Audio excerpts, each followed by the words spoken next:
but the show must go on. Yeah. So what did you do today? I think my normal routine, nothing special, work, and back to the Did you exercise? Of course I did. I mean, I do that like almost every day, so I did. Maybe that's why you're always happy.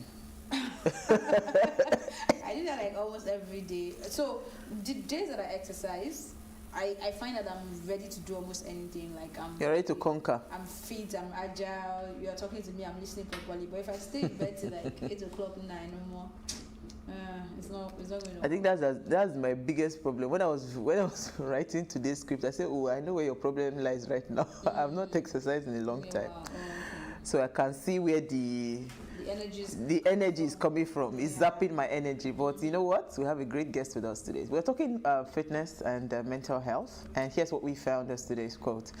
Exercise not only changes your body, it changes your mind, your attitude, and your mood. And this is from an unknown source. As we had mentioned earlier, what is the relationship between your mental health and physical fitness? And how does exercise help us emotionally?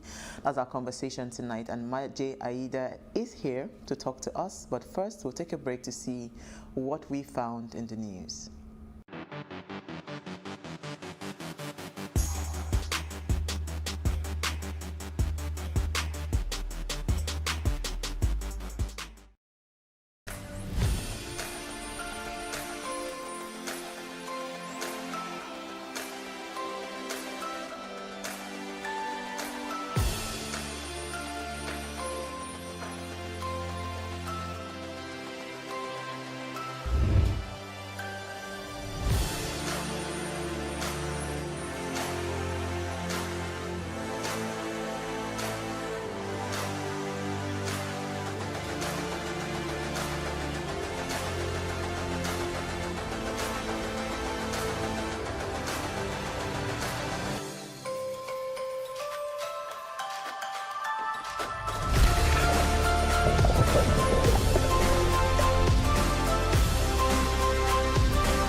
It for upcoming artists to blow in Nigeria.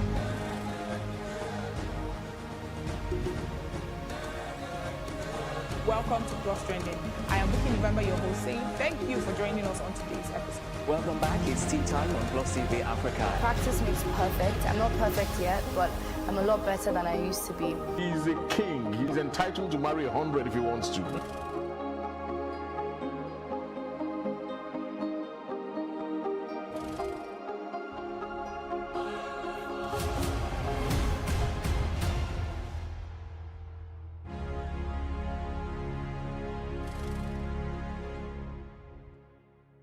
There has to be a decision point.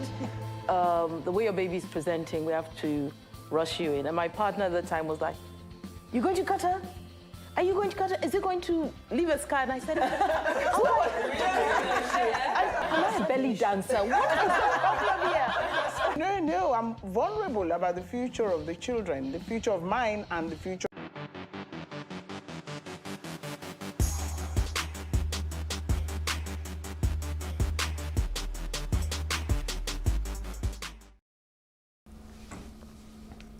You're still watching Ways. Now, the Lagos State Tree Planting Day has been institutionalized as an annual celebration on the 14th of July every year, with planting of trees simultaneously at different locations across the state. Health, environment, and safety are paramount now more than ever before due to the COVID-19 pandemic the world is battling with. Hence, the theme for this year's Tree Planting Day is Trees for Life. The Lagos State team planted trees in honor of the frontline heroes who, through sheer dedication, strength, and compassion, are risking their lives daily to keep us safe. So it's not too late. If you haven't planted your tree yet, it's not too late for you to plant your tree for life. I mean, this is very, very important. I just realized that, you know, lately, when you go into some of these housing estates in Lagos, you just see so many houses. They don't even pay attention to the environment to make it eco-friendly, plant more trees and all of that. So you just see houses everywhere. Some are beginning to do that. Yeah, Very the recent ones that have, if you see them, you know that they have a bit of what's it called? The master plan, the template they are working with are more, they adopted them from other housing estates across the world. So you will see those ones, they are very conscious of recreational centers, they are conscious of trees, they are conscious of all of those things. It's not from outside the world. The thing is, we have these laws in Nigeria. You know, you were saying yesterday or the day before yesterday that even Lagos State has a blueprint. I remember when it was Ambode time, and then he walked on that bridge at Bega, and Bega became really nice. Beautiful. And people were saying, oh, this is what's supposed to look like when you're coming into Lagos State, right? I mean, with what Lagos State is supposed to look good. And that was when I realized that there was actually, it's not like he came up and started doing it. He went to the blueprints to do that. So there's a lot that we're supposed to be doing that we are not doing. I like what you said in terms of recreational spaces too. Some estates are now doing it, whereby there's a playing ground for children. You can't build it without having. So are we enforcing the laws that we have? We have everything. Even currently, there's an estate that we own a property there, and there was a land that was earmarked for a recreational center. They are building on that thing. Which is wrong. The residents have dragged the guys, and they're not stopping them. So it's that yes, they are not. The project is still ongoing. So we also need to understand that place was meant for children, like a playground. I mean, like, how can you have a whole estate and there's no place where children can go and play basketball or tennis or whatever? It is so wrong. It's wrong. So if we want to be deliberate about health and consciousness of the consciousness that people must actually do all these physical activities, then make it even friendly for the environment. No, it's sad, because people think that you're just doing it. It's not a luxury. It's a necessity. It's not supposed to be. Yeah. We have a lot of stories in the news today. Let me start with you. Okay. This one, I'm just going to mention it. I don't have an opinion, so we can move on quickly. Traditionally, storm Ogun Assembly over bill to regulate traditional rulers. The bill, titled Obas, Chiefs, Councils of Obas and Traditional Council of Ogun State Bill 2021, seeks to regulate the activities relating to kingship and traditional institutions in the state. A group told journalists that if the bill is signed into law, it would constitute an infringement on the rights of the traditional worshipper and might promote chaos and pandemonium in the communities. As at the time of filing the reports on Premium Times, stakeholder session was still ongoing at the Ogun State House of Assembly, so we're expecting more details on that drama. Moving on. Moving on.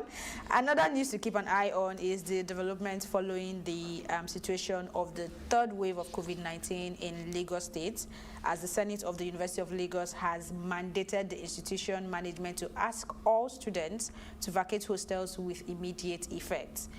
They said the decision became unavoidable following the rise of cases of coronavirus infection in the campus. Now, Premium Times source also added that the school senate has approved commencement of virtual lectures from July 26. I'm a bit worried. Yes, Are you done?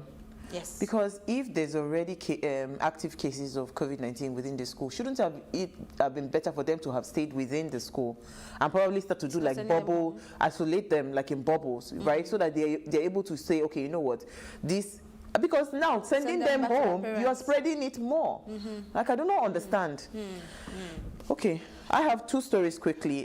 One would just also be a mention, just a follow-up on the case that we've been monitoring, the Chidima's case. TV boss. Yes, the CEO that was murdered, Osifo Ataga, that was murdered. He says they've established a conspiracy. According to the Commissioner of Police, Hakim Odumosu, that they've established a conspiracy that now they have arrested more suspects concerning the murder of the CEO of Super TV, but he didn't mention how many suspects were arrested or who they were. But they have arrested more suspects. So I've always said that this thing. And the girl has also recanted her. Yes, in fact, I saw the super story that they they recorded. You know. Then also my second story would be lawmakers suspend deliberations on new laws to regulate social media. I want social media people. It's not social media, all media, baby. Yeah, well, the sponsor of the controversial Nigerian press, what's it called, council, that's the MPC, and the NBC, Nigerian Broadcast Commission, amendment bill, Shegun Odubumi, said that the House had agreed to suspend the bills, and he said this was done because they want to go back to have proper consultations with the stakeholders, you know, for this bill. Of course, there was a lot of resistance, a lot of like the print media, they all did what's it called, a publication in solidarity that this bill must not go through and all of that. So that, I mean, everybody is saying that this is an attempt to gag media and all of that. So I'm happy that they have suspended the bill. Hopefully they would reach, you know, some some sense of, you know, neutrality in the matter, because I mean, I don't know anywhere in the world where the media should not be given freedom. You should be able to, you know, accept criticism from the media. That's the job of government. You should allow people to to express themselves freely. They always say that they're trying to uphold unity and oneness in the country, but the actions that they tells otherwise. I don't know. Tells otherwise. So I'm happy that they've suspended it. So hopefully we'll also keep an eye on that story to see how, you know, they'll resolve it. So we're talking health today, you know, health and fitness. And we have our guest with us. We'll do that right after the break. See you soon.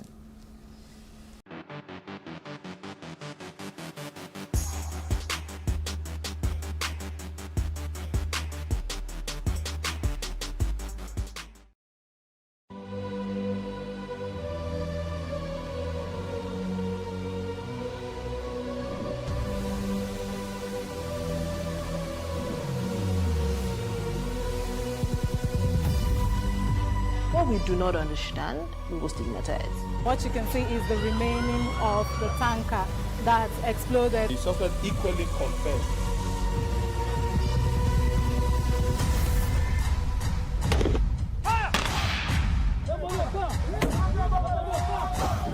A 500 naira they collect them. If you no talk, then go beat you. Now 2,500 and they pay.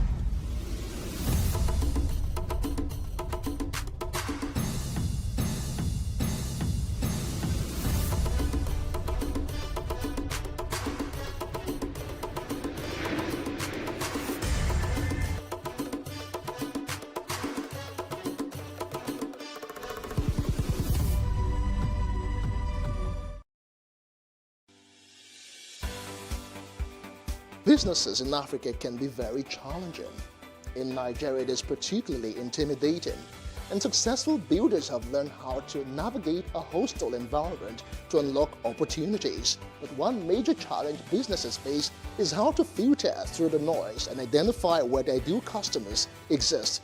Get insight and practical steps from industry players and captains of industries. Hear success stories to help you make informed decisions as you scale your business in Nigeria. Watch Business Insights at this time on PlusTvAfrica.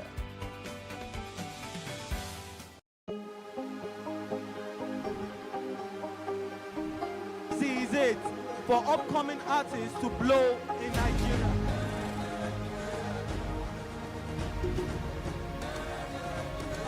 Welcome to Plus Trending. I am Booking November, your host, saying thank you for joining us on today's episode. Welcome back. It's tea time on PlusTvAfrica. Practice makes perfect. I'm not perfect yet, but I'm a lot better than I used to be. He's a king. He's entitled to marry 100 if he wants to.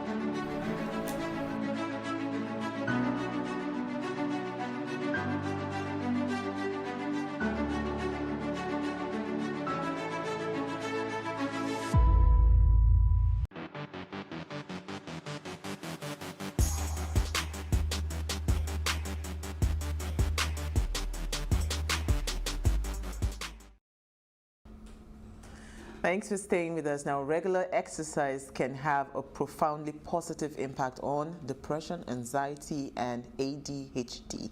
It also relieves stress, improves memory, helps us sleep better, boosts our overall mood. I think that's why I'm not I'm moody right now.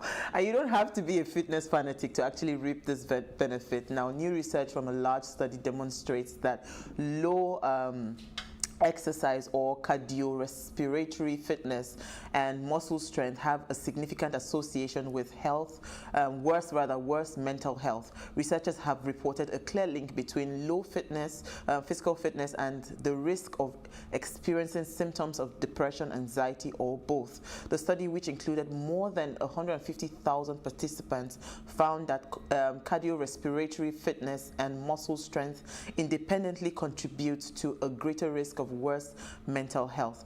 Now, how can we be physically active, and how physically active are you? That's the question tonight. Now, let us hear what you have to say. Remember, you can join the conversation. Send us an SMS or WhatsApp to 081-803-84663. So before I bring in Maji, I already asked you, Elsie, how physically fit are you?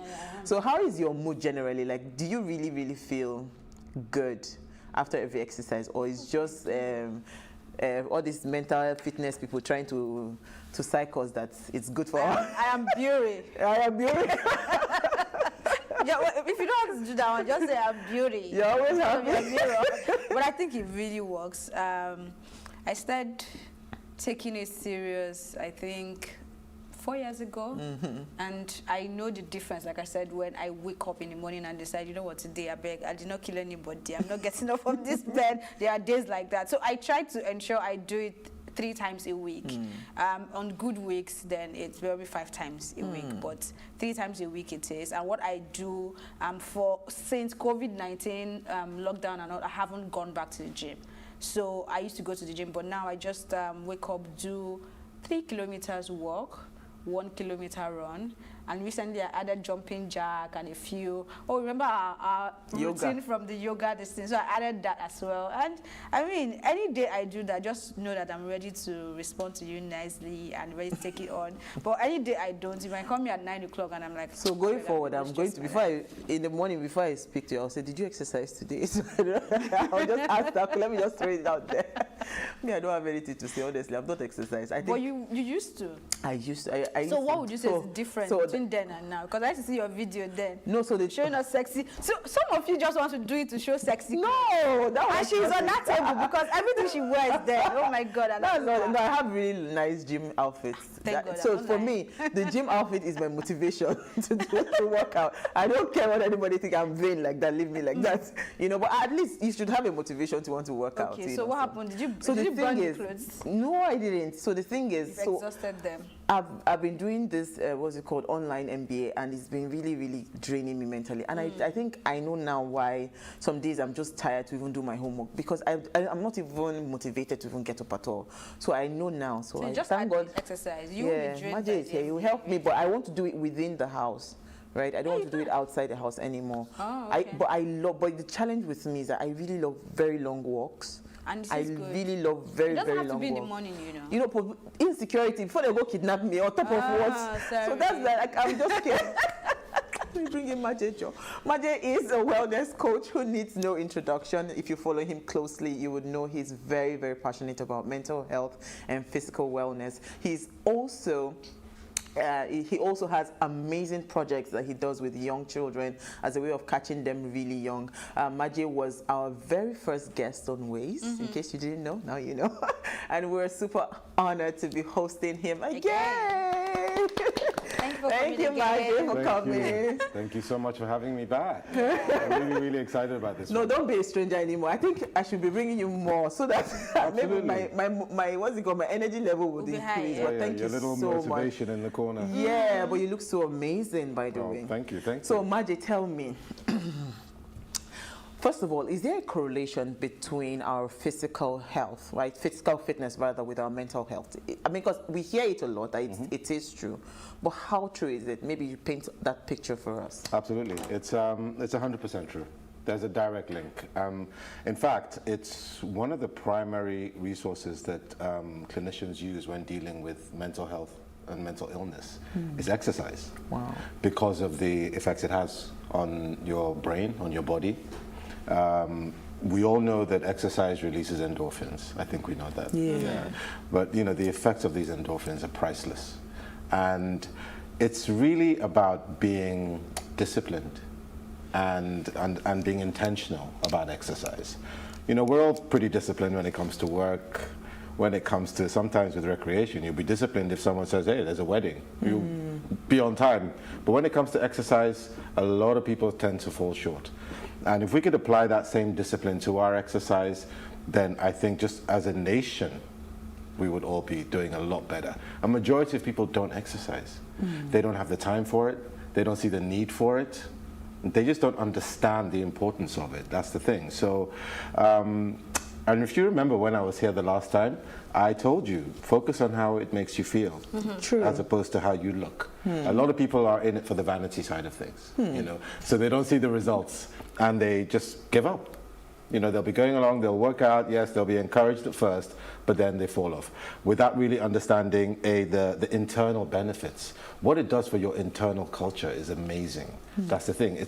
It's nature's feel-good drug. So I encourage exercise as much as possible because of the benefits. Now, we live in a highly stressful environment, okay? So let me ask you a question, actually. I heard you on the show, and you said you woke up this morning and you didn't know what was wrong. It was just one of those days, right? A lot of people have this. A lot of people don't know what's wrong sometimes. They're just off their game. What did you do about it, I ask? Nothing. Not much, right? Okay, and this is what I mean by being deliberate. So when you talk about exercise, a lot of people set up barriers for themselves without even knowing it, right? They'll say, to go to the gym, wahala. To suit up and exercise, wahala. All right, but the truth is that you need to just try to add activity to your daily routine. Little things, little changes, like taking the steps, you know, when you're going into a building that usually requires an elevator. Walking more, being deliberate about your walks, getting sunshine, the way you think. All these things matter. What you feed yourself news-wise. I mean, there was a period now. I know you guys deal with the news a lot, right? I think that's part of my depression. Mess you up, honestly. So remember when we were dealing with the protests, the toll gate, and all of that, right? I made a recommendation to people. Go on a news diet. Be careful about what you are feeding yourself mentally, because that also adds to things, right? So it's not just what you do physically, but what you do mentally, being deliberate about that and the way you think about things. So find activities you enjoy. I love swimming, right? You know, I don't always get access to a pool, but when I do, I'll take it, right? I like walking, I like cycling, I like sports. So I try to do things that I enjoy. Sometimes, and it doesn't have to be physical. It can be, you know, pick up a habit, a hobby. It can be arts and crafts. It can be anything that you enjoy, activities, and being deliberate about doing them, scheduling it. You know, there's one thing that our Caucasian relatives do, which I really admire, is that they are very deliberate about their weekends, their recreation. By Tuesday, Wednesday, they're planning their weekends. And I noticed that we are not, as a nation, very active on weekends. We tend to be very active with, again, weddings and events and stuff. But weekends are really the time to really lean into your exercise life. Okay, so I mentioned earlier about setting barriers for yourself, like joining a gym, going to a gym. Body weight exercises at home, right? You do that. Exactly. So you understand. All right. So if you say to yourself, okay, I'm going to join a gym, and but wait till I get some money, wait till I get this, wait till I get that, you will keep procrastinating. But you wake up in the morning, get the exercise out of the way. First thing you do. But it's about prioritizing it. You got to set it up as a priority in your mind. The things that are important. All right. This is your health. And when your health fails, everything is gone. So nothing matters, right? Prioritize it, make it important as what you do, and see what impact it has on your life, because it's about the consistency with which you do it as well. If you're setting yourself goals like, there's one event I want to go to, I want to fit into a dress, and I'll start exercising. When you get there, what happens afterwards? I'm very good at that. Yeah, but what happens after? It is, again, it's the mindset of making it a lifestyle that is important because of the benefits of it, the health benefits. People that don't exercise, you get sick more, right? Your immunity drops. Drops, yeah. Okay, so good. If you also consider exercising outside, I noticed you mentioned again, you don't want to be doing things outside. The sun. Why are we afraid of working out in the sun? I don't mean midday sun or where you'll perish. Sunburn. I mean like in the morning when the sun's coming up, you're exercising, get outside, get that vitamin D. You know that vitamin D gets the brain to release serotonin, which has an amazing calming effect. So you're stressed, you're feeling the effects of perhaps a very intense lifestyle that can lead to what in our field we call burnout. A lot of people in the corporate world suffer from burnout. They're just exhausted, just too much going on, all right? Exercise, again, is a great reliever for that. You get what I'm saying? Can I try something? How long do I have? Let's go. We have time. We got time? All right. I'm going to use you because you're dressed for it. You don't mind, right? Do I have to stand up? Yes, you do. No, we have to do that. No, you're not good. We can do that after the break. So because I just want you to stand right there. Oh. In fact, you know what? Don't even stand up. Okay. You don't have to stand up. I just want you to do this, okay? Your arms up, out like this. And I just want you to just wave your arms just like this. Just like this. That's it. That's all you're doing. All right? Keep going with that, just for like 30 seconds. All right? You're just doing that. Good. Okay, Stick with it. Are you feeling it in your shoulders yet? Yes, I am. You're feeling the strain in your shoulders, right? Okay, good. Now, just arms straight out and just make little circles. Little circles like this, going backwards. Yeah, that's it. You're doing great. You're doing great. Fantastic. Fantastic. Good. Are you feeling the pain? Feeling the strain? Now forward, change direction forward. Okay. So just like that. Yeah. Good, good. Now it's getting a bit harder, right? Okay, well, you exercise, you're feeling it. All right, we're going to stop in a few seconds. Okay. I'll count you down, all right? In 5, 4, okay, now. 3, 2, 1, and stop. Arms down. You felt that. Yeah. You see how easy it is to challenge your body? Yeah. Just by doing simple body weight, right? That was just your body weight, that's just gravity. Now you imagine doing a 20-minute workout at home. But there's something more important that I just wanted to demonstrate there. In the last few seconds of just what you were doing, what were you thinking about? I don't know. I was just thinking about the pain in my arm. What were you thinking about?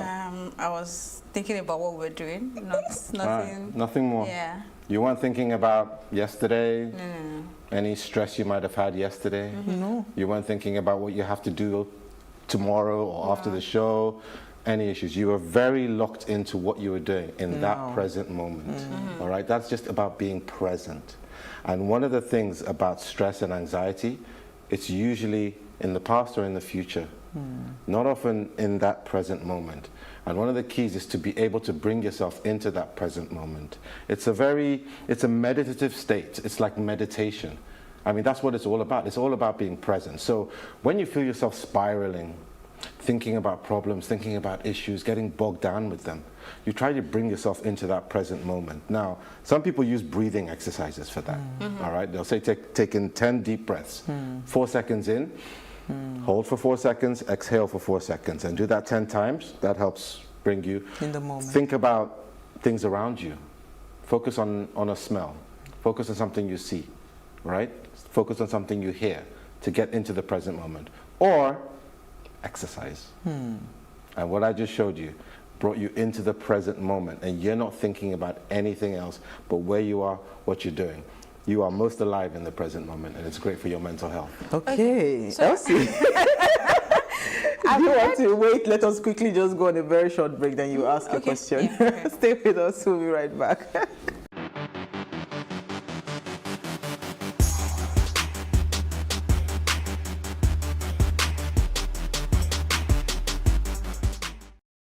The one in hand. Now, if you just tuned in, we're having an amazing chat with Majaida on relationship between mental health and physical fitness. Remember, you can join this conversation. Let's hear what you have to say. Send us an SMS or WhatsApp to 081-803-84663. Elsie, over to you. Yes.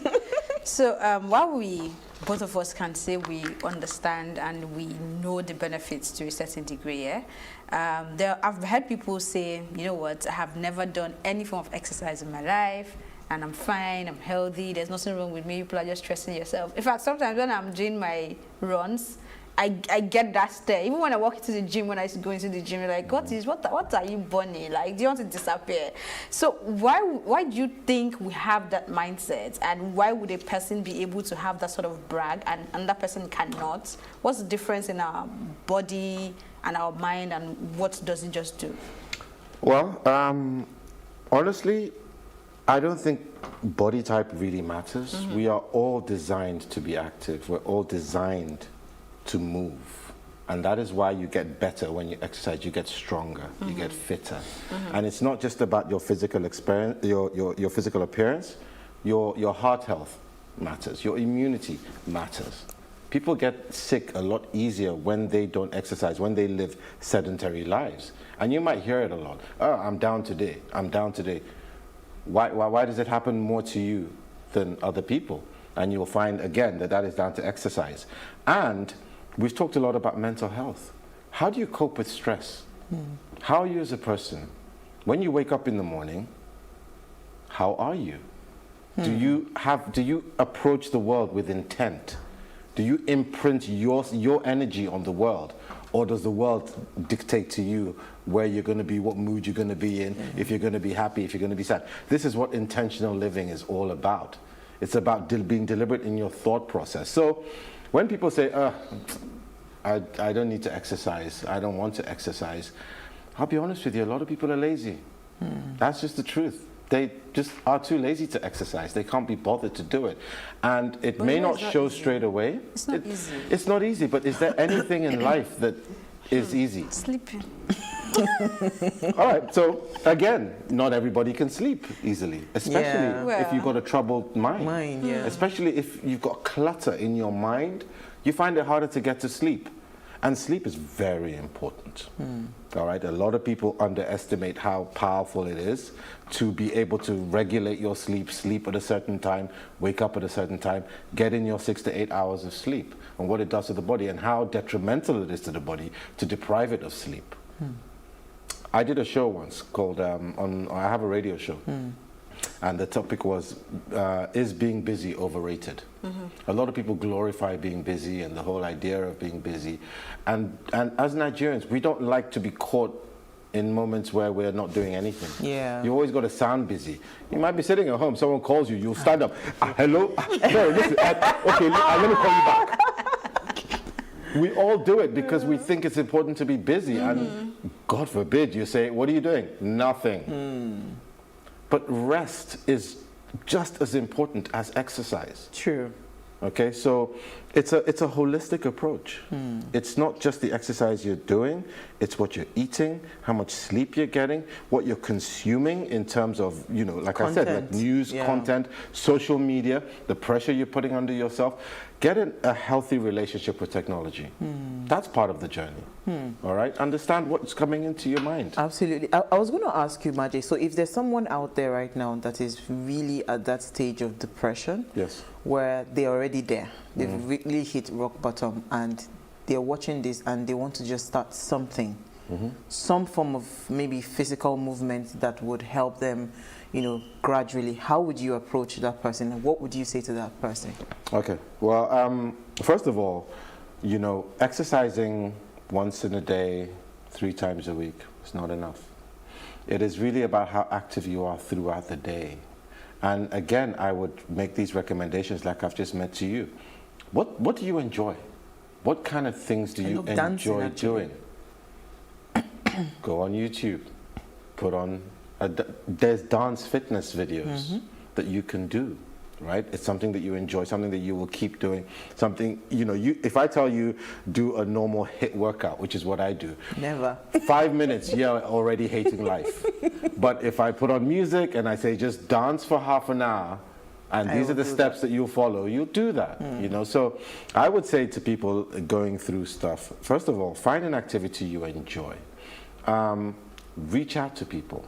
Connect with other humans, all right? Because it's you can feel very isolated when you're going through a challenge. And believe you me, a lot of us are going through challenging lives in this country, you know. Connect with people, reach out to people. I've already suggested having a healthy relationship with technology. Go on a technology diet. Shut down. When it's time for bed, you can't say, oh, I struggled to sleep last night, but meanwhile you are pressing your phone till 1 a.m. 2 a.m. All right? Shut it down. Shut off the TV. Shut off the lights. Take breaks in the day. Like I said, it's about being active throughout the day. Walk more. Go, you know, when I started walking, it changed my life. It changed my whole approach to fitness. I get phone calls and I'm on my feet and I'm walking around. So here's a tip. Every phone call you get, take it standing up, take it walking around in circles. I like that. I like that. I like that. I'm going to do that. I like that. I mean, I do that pacing around too, but I never count it as part of my exercise. Just pace around the house. Count it. Stay as active as you can throughout the day. If you're sitting for an hour, more than an hour, if you've been sitting there for more than an hour, you're sitting too long. Yeah. Okay. So a friend once said that going to the gym was how he was able to overcome one of his toughest times in life, right? So is there a significant difference between what we do at the gym, I mean, it's encouraged, and what we get to do in the house? What is the difference? The difference in the gym is that you have equipment, you know, so you can lift weights. And women, ladies, don't be afraid of lifting weights. Okay? That's what you say. Because it's easy, right, to put on muscle? Yes, I don't want muscle. No, it's not. You've got men killing themselves in the gym trying to put on muscle. Is not out. It doesn't come like that. But, you know, it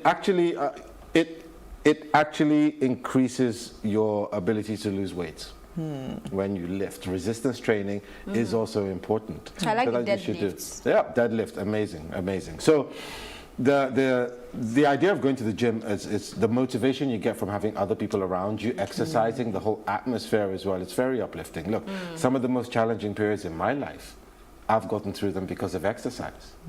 That's how I stumbled into mental health. It was because I started as a fitness coach. I focused on fitness. But while I was on the journey and training myself as well, I started to see the mental benefits. Yeah, I call it bulletproofing your mindset. Wow. Leverage the body to get to the mind. Okay. Wow, I love that. Is there a particular kind of exercise for mental health? I know those that do yoga would probably say, oh, breathing is the best. Is there a particular I can't say that I would pick. There's so many disciplines, there's so many different things, you know. Some people, like martial arts is amazing. Playing soccer, doing sports, doing push-ups, doing aerobics, doing yoga, doing Pilates. They're different things. Just exercise. Find activities you enjoy and do them. Do it. That's it. And the more you do, the more you'll be encouraged to try other things. That's it. So someone is asking, I have a 10-year-old son, right? Is almost becoming, let me read it, it's almost becoming like a couch potato in the house. How do I get him to start living? How do you get him off the PlayStation? Yeah. I mean, I think that's important because I went to swim the other day, and then it's also in the gym facility, same gym, but I'm not entering the gym part.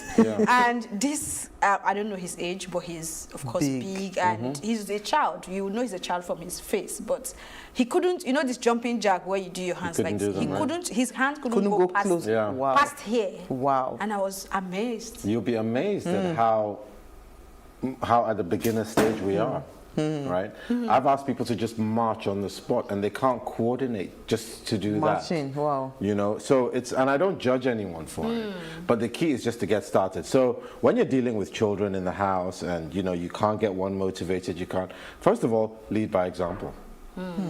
All right? Create a culture in your home. Make exercise a family affair.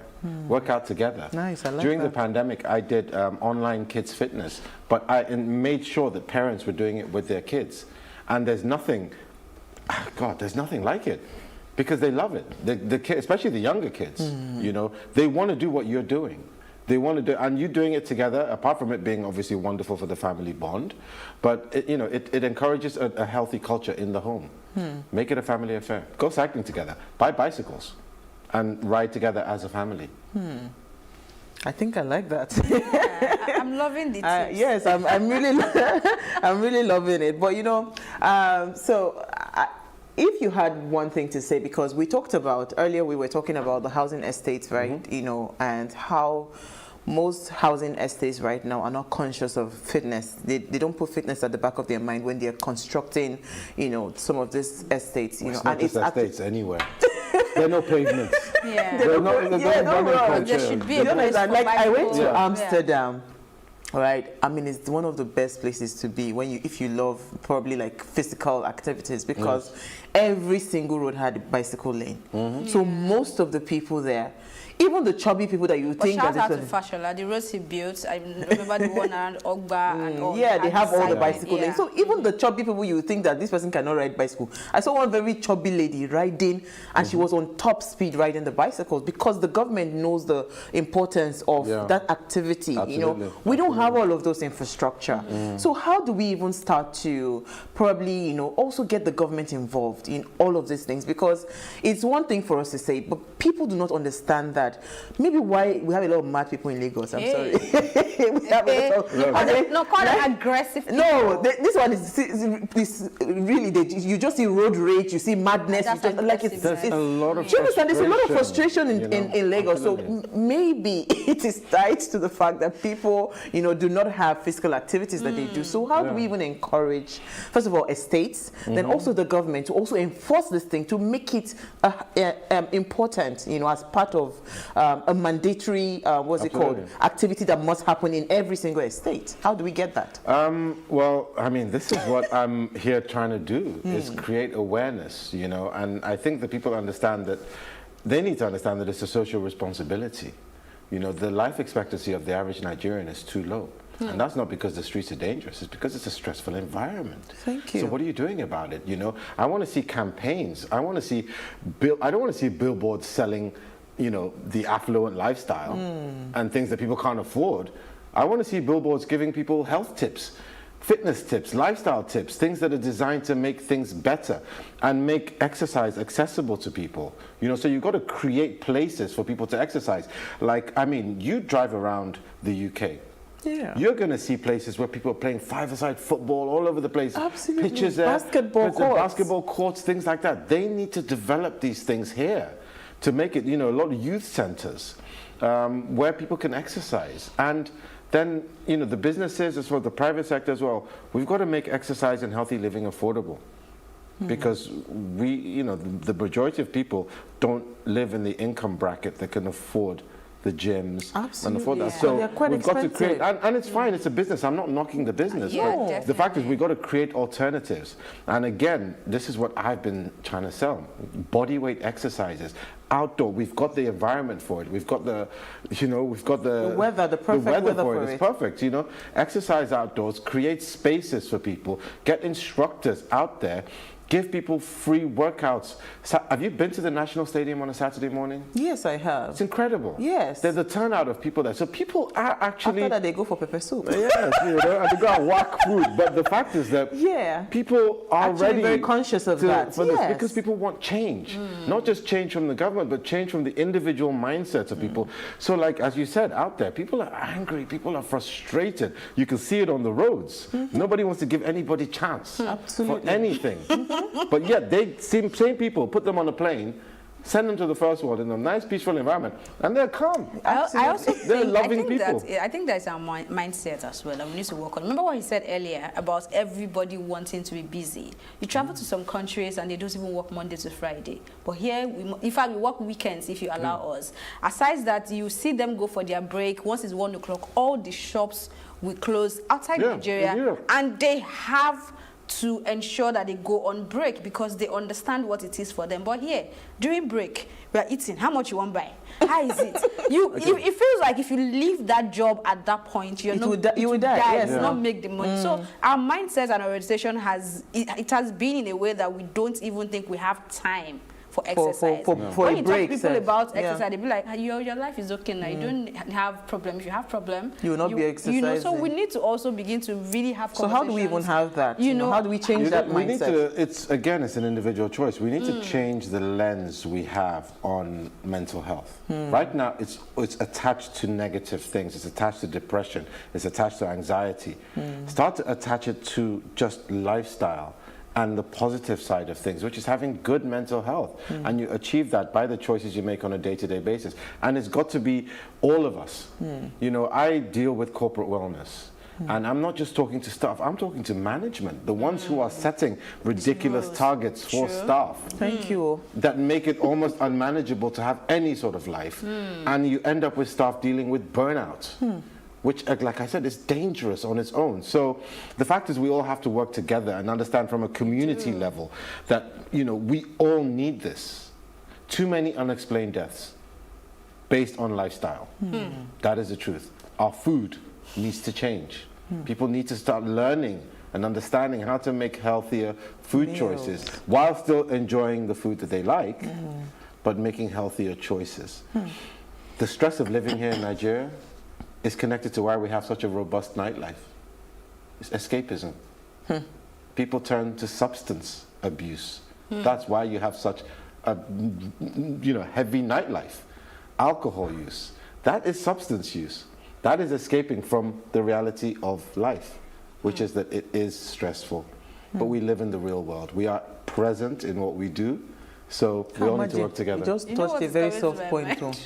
Go ahead, it's something on social media. No, because you see this nightlife we talked about, right? Yeah. How do we even get these people? Because, I mean, we were saying that anybody that wants to do any lucrative business in this Nigeria, just be selling beer, professor, you'll be all right. Because a lot of people actually do use this cigarettes, alcohol, substance generally to, you know, to try to manage their stress level. But that is further damaging their health, and they do not know. So how do we even... It's a big issue. It's big, but it's, you know, again, not to, because there are people running businesses out there doing this, but the fact is that it's not, that's not where the change happens. The change happens here, with the awareness, with people wanting change. And that is just, you know, promoting things like exercise and mental health. Okay. There is a news report I saw that I actually wanted to react to. When we saw it, we shared it around a group of friends, and it was just interesting. It's from South Korea. So the South Korean government, they're enforcing slower music in gyms as a means to combat coronavirus. The story says, and I quote, music with more than 120 beats per minute is forbidden during group exercises, such as aerobics and spinning, stating that the measure was intended to prevent people from breathing too fast or splashing sweat on the others. So, I mean, this story has been shared around. I mean, it's really legit. It's not. I saw the story now. Yeah. So, what do you think? Is this? Are we supposed to be they want us laughing to be at doing it? slow music? Slow. In the gym. Wow. I mean, I can't even be on a treadmill without a fast song. Yeah, it's getting ridiculous now. I mean, that's... I figure that's a first world problem, right? Yeah. Well, you know what I mean? But you know how we copy first world absolutely. rules, We're right? trying to just, you know, get people moving here. But no, the truth is that you shouldn't slow down exercise. Because, you know, of course, the more intense it is, the better it is for people. Not for everybody, but, you know, as a general rule, you know, you raise the intensity as you progress. So slowing the music down and getting people to sweat less kind of defeats the whole purpose, doesn't it? Because I want you to sweaty. I want you out of breath. I want you not to be able to communicate after your workout where you need to, and, you know, get the real benefits of it. You are doing everybody an injustice by trying to get people to slow down on their workouts. Doesn't make sense. I mean, I understand they don't want to close the gyms, but, you know, perhaps look at social distancing rules again, you know, limit the amount of people that go in. Or open air exercise. Brilliant. Open air exercise is another way, you know, to have the businesses look at their models. Maybe they have outdoor areas, increase the outdoor training and so on. But don't take away the music. So don't take the music away. Ade from the UK, he says, good evening, ladies, and gentlemen. Ade, you are not always adding gentlemen. Our government officials should start the healthy living lifestyle to reduce their belly fat. Their fed belly. So only that are not healthy. Wait now, I stop billboard advertisement on fast food, cigarettes, eating of other junk food. What would your guest recommend as fluid after a workout? Is it juice? Water. Juice or water, or diluted drinks? What would you recommend? Water. Right? Water is nature's medicine, guys. 95% of us are not hydrating enough. Yeah. Too many people think, you know, Coke. Sorry, Water I'm not going to even mention brands, but you know, soft drinks and stuff is hydrating. It's not. The only real hydrating you're going to get is by drinking water and drinking water regularly. I guarantee you, if you think you're drinking enough water, you're not. Water should be your best friend. You should have a bottle of water with you all the time. You should be drinking water all the time. You should be going to the bathroom all the time because you need to flush your system out regularly. Absolutely. So no, the only drink that I would say is, well, don't forget all these energy drinks, all these things. Water. No juice. Now, if you are drinking enough water and then you want to have an energy drink, maybe you're feeling a little burnt out after a particularly intense workout, then it means you're really in the lifestyle already, you know, but don't come from a couch potato space. Freshly squeezed fruits. Juice as well. Yes, from the fruits, like fresh orange, now we're fresh moving pineapple. into nutrition. Yeah. Okay, so, you know, are you getting your intake of fruit and vegetables? A great way to get fruits is to juice those it. fruits is really hydrated. Yes, fruit. No, the juice. If you juice the fruit, is good. And it depends on the fruit as well. It depends, though, because the one I drink is always here. Right, some fruits are higher in sugar. Watermelon. Watermelon is great. That's good. Has a lot of liquid in it, you know. But if you're talking about pineapple juice, that's kind of sugary. Or so you might dilute it with a bit of watermelon. And I don't think that works. Thank you so much. You didn't commend us. You know, since the last time you came, we've changed. We only do water now. But you know, I'm watching. Wait. Put your glasses down. Put your glasses down. Don't cheat. Let's look at the water. You just took a big swig. Let's look at the water level. All right. I'm steady chugging my water through the show. We were focusing on you. We were focusing on what you were saying. Yeah. I'm so engaging. I love what you said. I like the part that you said focus on how you feel and not how you look, and leverage on your body to access your mind. Absolutely. I think those are the two key takeaways for me. And I mean, there were so many nuggets from tonight's show. Definitely. Elsie, do you want to quickly say one last thing before we run? Because we ran out of time. You said everything, honestly. But Maji, when are you coming back? When you want me back. Oh, fantastic. So we're going to probably do the nutrition part of this, because it's also important for people to understand how to start to change. You know, our meals are really heavy in Nigeria. Get a nutritionist on the show. That's really important. Get a good one. And I think you should have a show where you actually show people how to work out. Yeah, I think we'll try that now that we have. Yes, we've done. Yes, we've done. No, that was an exercise to show you something. I mean, I'll actually show you how long is the show? I'll give you a 10-minute workout. That if you do consistently. So we'll do that on your next visit. Absolutely, and people just repeat. Yeah, we'll repeat. Copy and paste. Yeah. Okay. Thank you so much, Maji. We had an amazing time. Thank you, Elsie. Thank you. I think I'm feeling better. Yeah, you feel good? I'm glad. All right, so before we go, do ensure you follow us on Instagram. It's at WayShowAfrica. You can interact with us further, drop a comment, and most importantly, we're planning a very huge giveaway to say thank you to you for believing in the Ways brand and watching us. So do well to follow the conversation and follow us now again. Now. Follow us on Instagram. It's at WayShowAfrica. Like, share, and invite your friends and family to watch. Now, if you missed today's quote, here it is again. Exercise not only changes your body, it changes your mind, your attitude, and your mood. As you can see, I'm looking a lot better than I started the show, and I'm feeling a lot better than I started the show. So we'll see you live tomorrow as we bring another great conversation to your screen. Enjoy.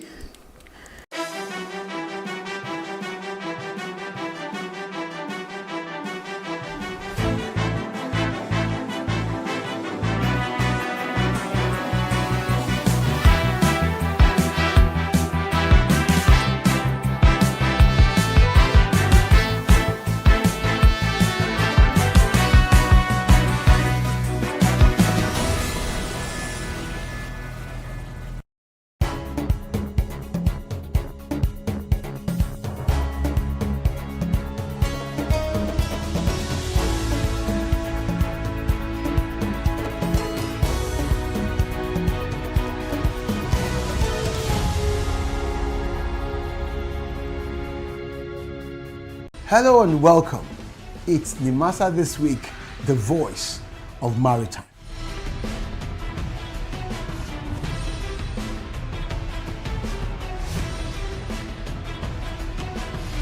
The Master this week is brought to you by the Nigerian Maritime Administration and Safety Agency.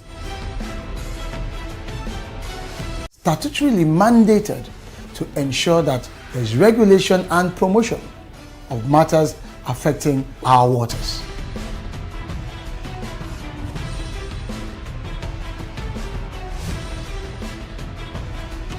The Master bears responsibility for search and rescue, shipping development, and ship registration.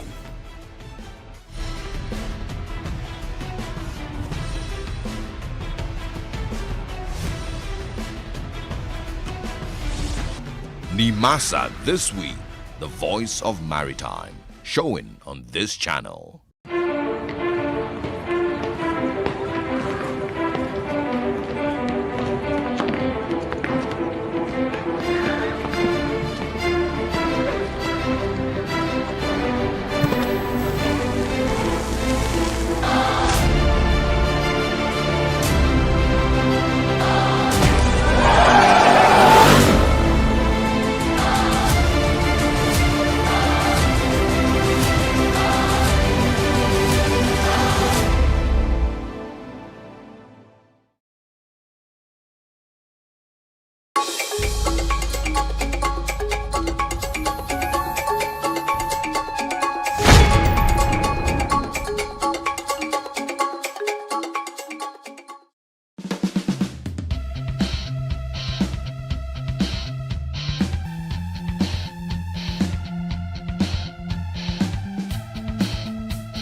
Stay in bed 20.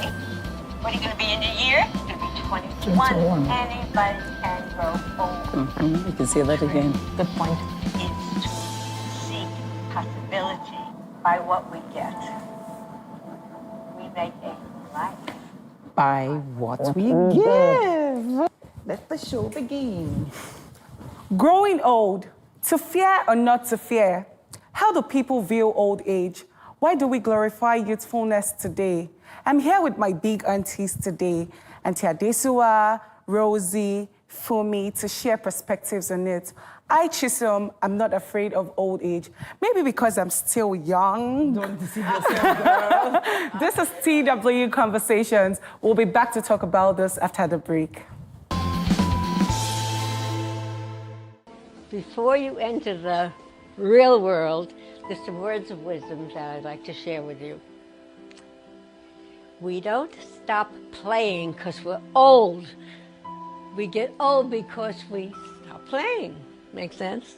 There's a huge difference between growing old and growing up.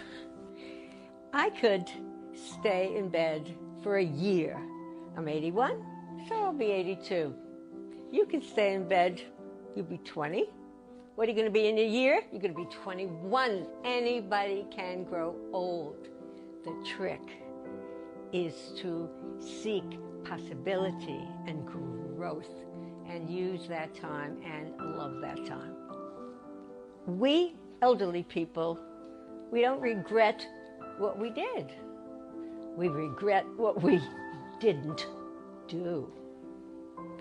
The only people who fear death are those who have regrets. And remember, we make a living by what we get. We make a life by what we give. Yes, welcome back. That video kind of sets the tone, doesn't it? I mean, I saw that video on WhatsApp, and a lot of you have seen it before, but some perspectives that were raised there got me thinking, you know. Hattie is the name of that woman, and she says growing old is a function of what, I mean, we saw it just now, and what hit you when you saw it for me? I just wonder. She said, we grow old because we stop playing. We don't stop playing because we're old. So wait, let's first establish who are the old ones here. Okay, I'm old. I'm old. But so is Chisom. Chisom is 21 years old. Therefore, she's old, isn't it? No. I want to remain this age. Well, okay. This is one of the things that old age does to you. I have trousers under this, and so what's wrong with that? No, when you get old, you don't care. These shoes are they're a little too high for me. I want to be able to feel relaxed. It matches the trousers. Well, anyway, but you see, I find that people fear growing old for different reasons. I find nowadays, I think to myself, act your age, you know what I mean? So in the past, when people ask, why did you color your hair red? I won't feel old. But somebody asked me, I mean, this was not even in Nigeria, oh, your hair is red. And like, oh, should I be having red hair at 55? But I don't like gray hair. It's just tacky. My gray is coming out in little chunks. I wish it would just be all gray. And if I dyed it gray now, that would be too much. So I find growing old, I don't know about you for me. And Hattie's perspective kind of like opened my eyes. It will happen anyway. Yes. I mean, you heard Hattie. We don't grow old because... We grow old because we stop playing. We don't... I don't know how she put it. But the whole idea. She said, actually, the reason we grow old is because we stop playing. So remaining playful can be good at any stage, and there's no reason to fear death, to fear old age. Actually, do you know what I say to people? The alternative to growing old is dying young. Oh, well, I mean... Take a choice. Wow, pick a choice, she says. And I think, you know, I turned 57 a couple of weeks ago. Okay. Prior to that, I always thought, I'm so glad I'm a grown-up. And then I touched a part of my face, and it felt softer than I think it should. I thought, oh my God, does it mean that when I grow old, my cheeks will droop and my skin will be soft? And I started thinking differently. And then I felt, but I'm living my best life ever. Good girl. And I take every age. opportunity, even if I have to push myself, even if I have to go the extra mile, I'll do what my heart wants to do. So, you know, I might be a little late for one thing or the other, but I would have been laughing just before, and it's fine. So I think it's a good place to be for me now. What is old, really? What's old? What do you think old is? I think when you stop responding to the youthfulness of life. I mean... Oh, that sounds good. So it's about your response. Yeah, so it's actually about your response. I mean, you're actually old. I mean age. Yeah. Chronologically. But I mean, you're also very youthful and hippie, you know. And I just look at you all and I'm like, this is me when I'm 57, when I'm 60. Look at you, for me looking all fire in our words, you know. Fire. In our words, you know. So I think it's about the perspective, it's about the mind. I think there are actually a lot of young people like me who are actually already old in their thoughtfulness. I would quote something by a philosopher, Epicurus. Okay, it's in your book, actually. Yes. Yes. Who was talking on my chapter on old age. Well, I'm going to put it on screen. I started the chapter by quoting Epicurus, a philosopher. And this fear thing says it is not the young man who should be considered fortunate, but the old man who has lived well.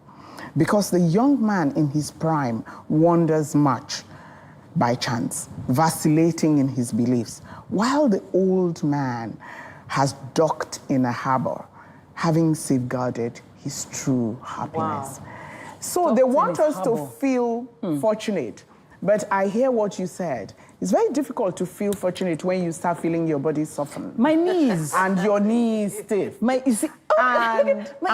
And so I say to people, two things you need for old age: courage and humor. Humor. I think that was because my father-in-law, he passed recently at 88. But it was such a deep and painful thing, like a 28-year-old man died, because he was into everything. And the thing he had going for him was his youthfulness. He would play with a 2-year-old like he was a, you know. So I kind of buy into this idea of that.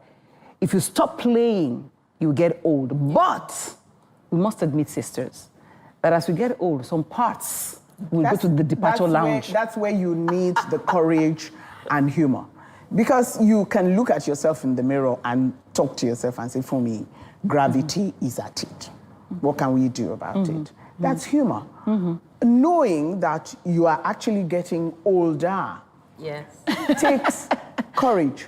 However, what doesn't make you fearful, like Epicurus says, is having lived well, having planned it, having prepared for it, such that it's not a surprise. Like she says, I mean... You know, one of the things that we may benefit from in our generation is that we've had to look after aging parents. Yes. So we have seen in real life how it plays out.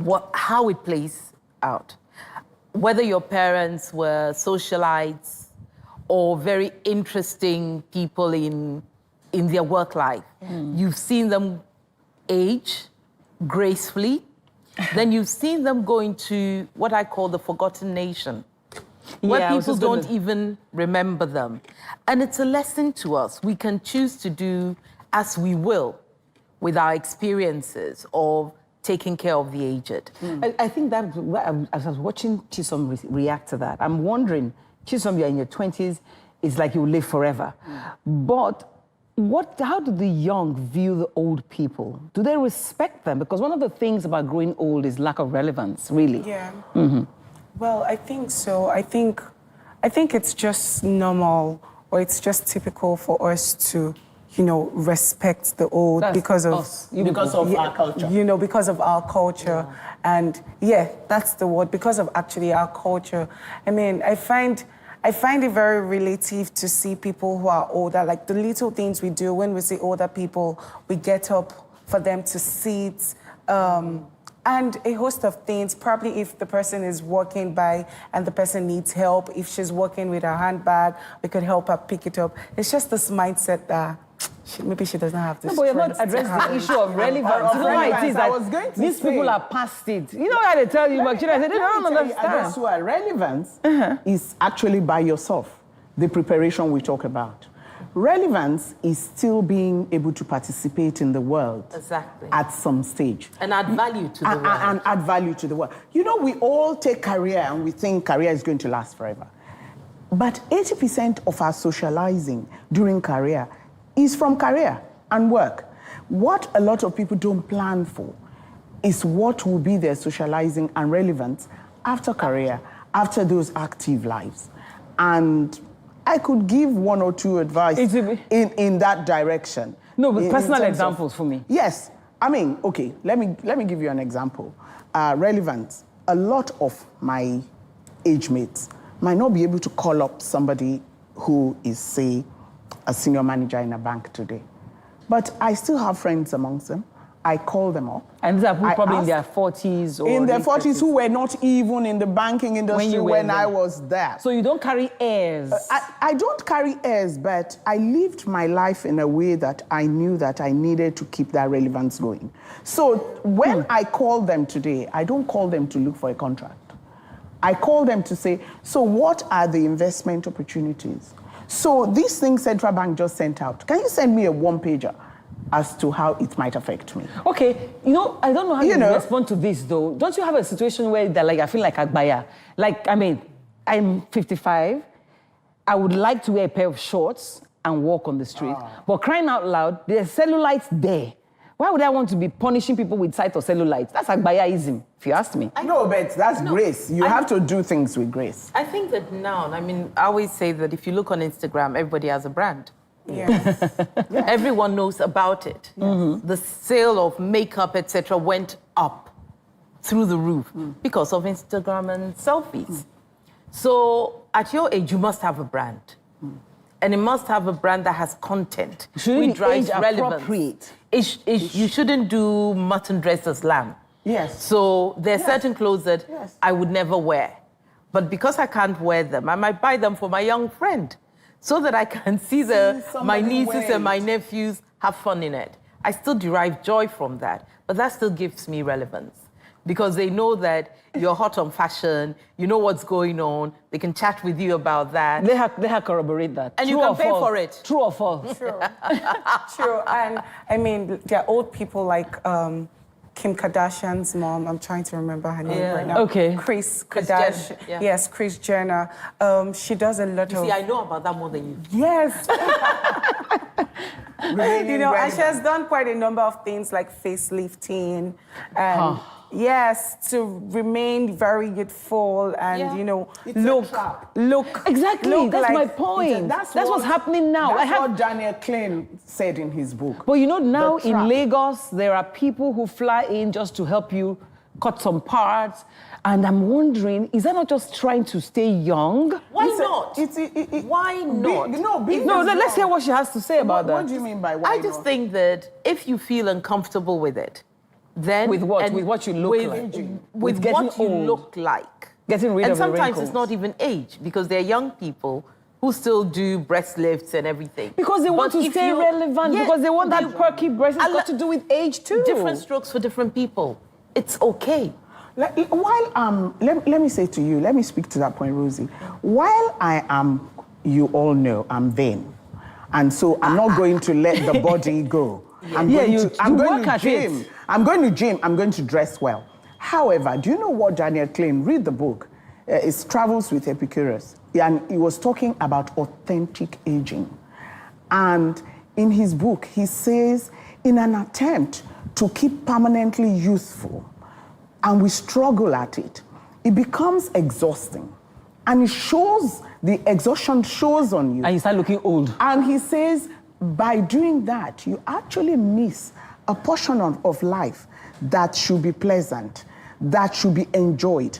And if you're not careful, you're going to jump from tight shirts, yellow Ferrari, into one day, you're just so old from the exhaustion. Okay, so, you know what, guys, this is the time. Beauty comes maybe from this is the time for me. Let's take a break because we must take a breather. Yeah. But I like that authentic aging. We'll be back and we'll be seeing how we can age authentically. Yeah.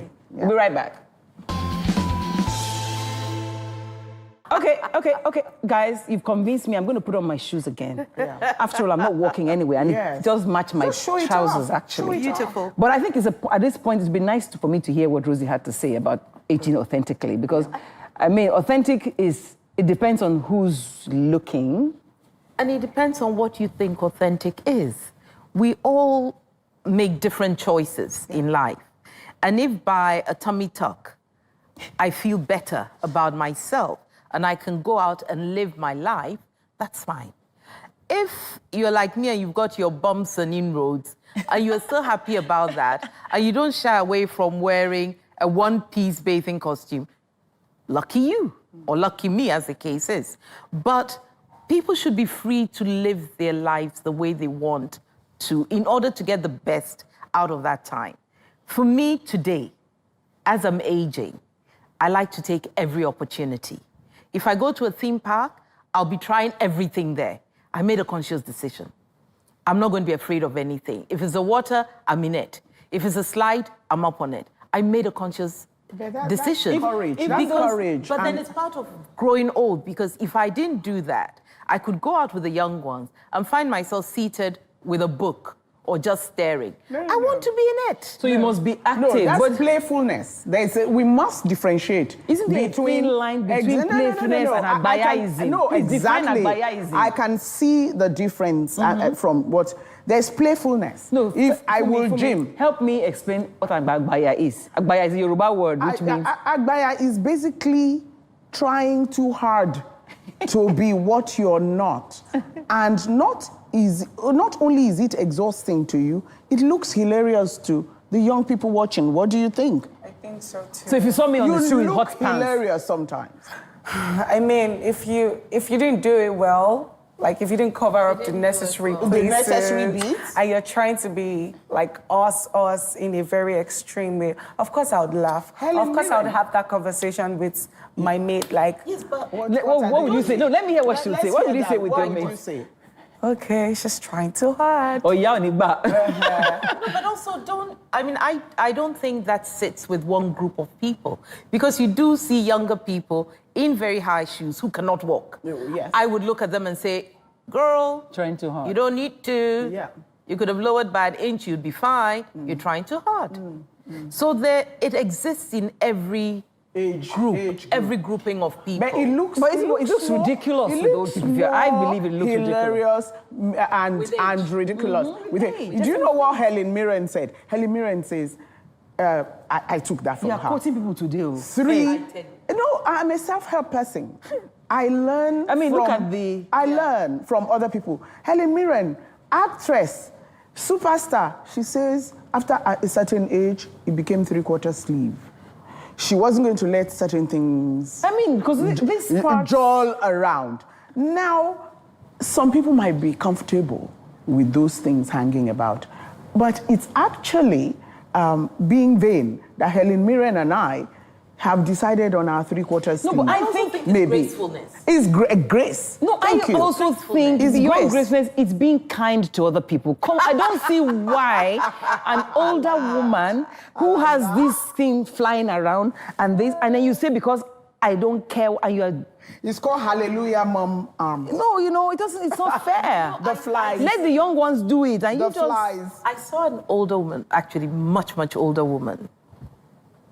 One like in her 80s. At church, yes, close to her 80s, and she was exquisite. High heels, well balanced, yes, beautiful from head to toe. Yeah. And I watched her interacting with other people, and I saw she was beautiful from the inside as well. But I tell you, the heels she was in, and the fact that she was comfortable and gracefully walking around, just told me that. God, you're so good to some people. Why don't me? It's like you works see me out. It's like you see me in heels now. And you think, But do you know that I will not wear this whole day? Never. I'll pick my time. I have a pair of slippers in my bag. I have a pair of slippers in my bag. Once she steps in the car, she's got her flag. I'm telling you. No, that's true. So it's being organized. Yes. It's planning. And gracefulness. Yes, grace. But do you fear grace? I still Do I know? But before now... Use your mom as an example. Your mom is... Yes, my mom is so active and full of life and, like, you're just living her best life and doing... it was her birthday 2 weeks ago and I wanted to take her out and she was like, oh no, we can't do that another day. I'm going to hang with my girls. I felt so slighted. I'm telling you that I want to use my money to take you out, but then I was happy to see that even at this age, she was able to say, I'm going to hang with my girls and just do their thing, and before now, I really want to go back to that point she made about wanting to take her mother out. And because that's very important as you age. Yeah, and before now, I couldn't wait to grow up. Just so I have freedom, just so I could be an adult. When you go out, they'll be like, oh, yes. When you want to go for events, they'll say 18 and above and things like that. But now, I couldn't wait to be an adult in all the full sense of it. But now, I just want to be here.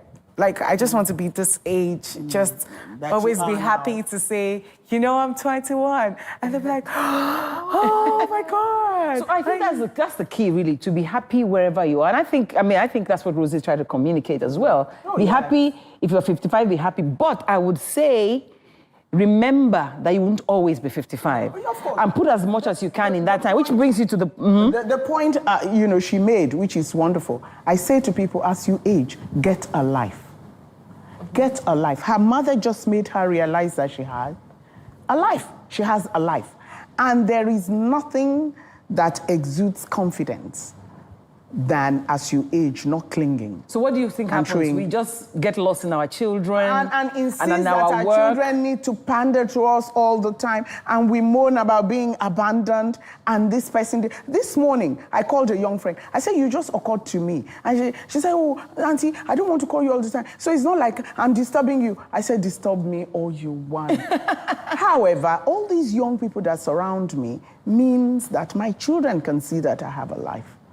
And so, once in a while, when I say, can you arrange a show for you and I to go, they know I'm not clinging.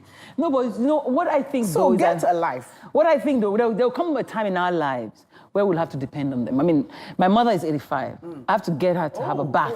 And I can't understand why you know, it just reminds me of what the Bible says about at some point in time, people will lead you to where you don't want to go. So I keep telling her, Mom, when I was young, you made me have a bath 3 times. Now I'm just asking you to have a bath once a day.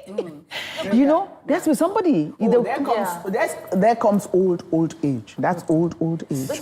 I'm also thinking, as you were speaking, I'm just thinking about the fact that without being clingy or imposing, there's so much we can bring to the world.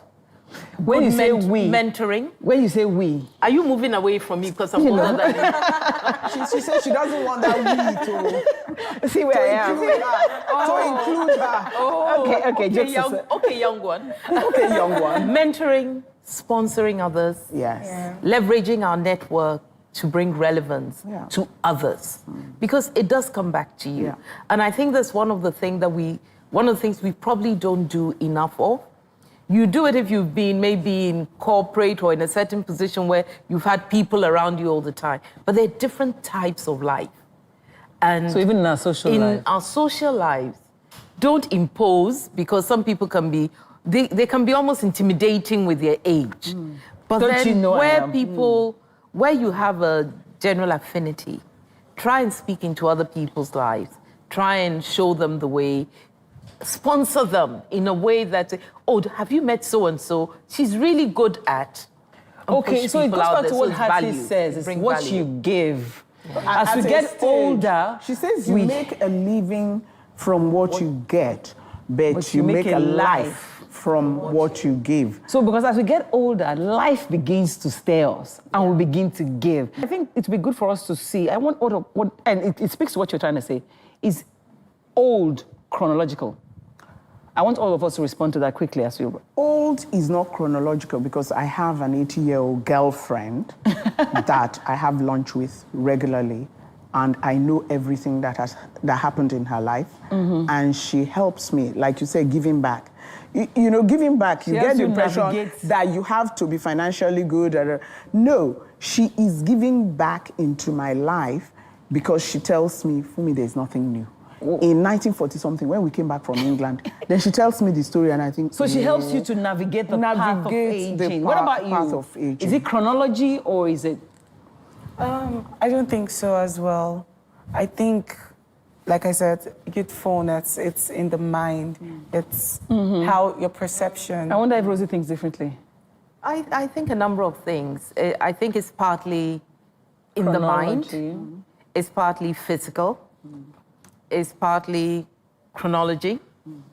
But in all of that is, who are you as a person? Who do you want to be?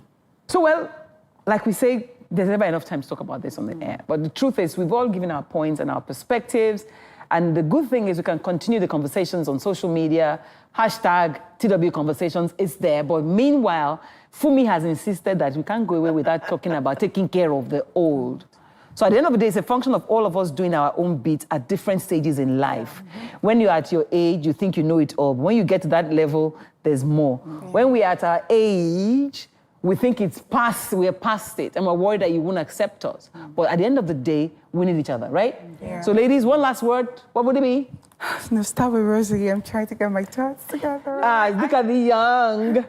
Last thoughts. I think the noise in my head is that where we have children, we're more forgiving of our children in their reactions to us than we are of other people that we meet in their reaction to older people. So what's the lesson in that? So mine is always play it through and think, if my child was at that age, how would I help them up? How would I react to what they're doing or saying? So that we personally. Let's not take it personally. Let's open up to others and let them have a play in our life, and let's be playful. Okay, 2 points. I go back to the point about old. In the past, in our tradition, nobody was afraid of getting old because they were looked after. They continued to be part of the community. Now we can ensure we're not afraid by preparing for it. by making sure that we do things that will keep us relevant and playful right to the end.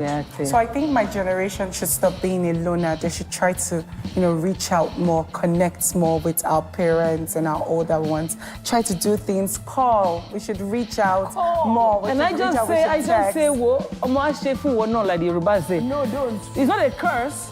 But it's a blessing, because I'm happy when my kids do. I say, well, they will have when kids. They do good things. Yes, when they do, they will see it. When they are not understanding and they eventually get understanding, they would know. But the truth is, age will come, whether we like it or not, because our body parts will go to departure lounge. But if we take Fumi's advice of staying fit and trying hard, at least you extend the quality of life that you have, whether you are old or young. We'll see you again next week, hopefully, on the show. Continue the conversations online, and bye from the girls in the lounge. Bye. Mwah, mwah.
Politics has helped shape the decision of the polity, from conspiracy theories to good old-fashioned comic politics. These are the results of tomorrow's election. Okay.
On Plus TV Africa News Now.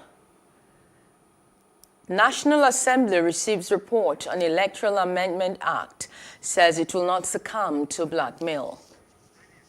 Stray bullet kills one, minister appeals for calm.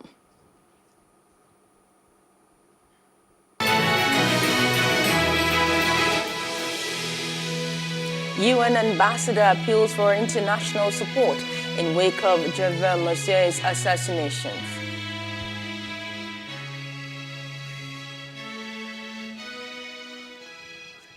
Well, thanks for joining us on Plus News Now. I am Maureen Menongwe-Zigwe. President of the Senate, Ahmed Lawan, says the leadership of the National Assembly will not succumb to blackmail over the Electoral Act Amendment Bill 2021, presently before both chambers. Lawan attributed the falsehood peddled in accusations fingering the leadership of the National Assembly of manipulating the contents of the bill as the work of mischief makers bent on blackmailing their leadership. The report of the Electoral Act Amendment Bill 2021 was laid by the chairman of the Committee on Independent National Electoral Commission, INEC, Senator Kabiru Geya. Lawan said there are various accusations and insinuations that the leadership of the Senate have tampered with the report of the Committee on INEC of both chambers. The Senate President therefore advised Nigerians to lobby lawmakers on any aspect of the bill they feel strongly about.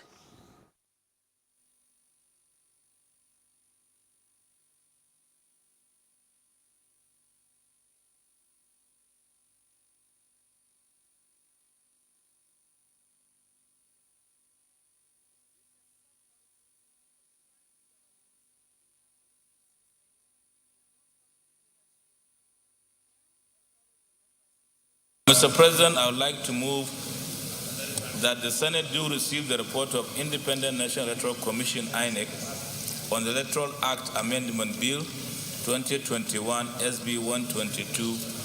I so move, Mr. President.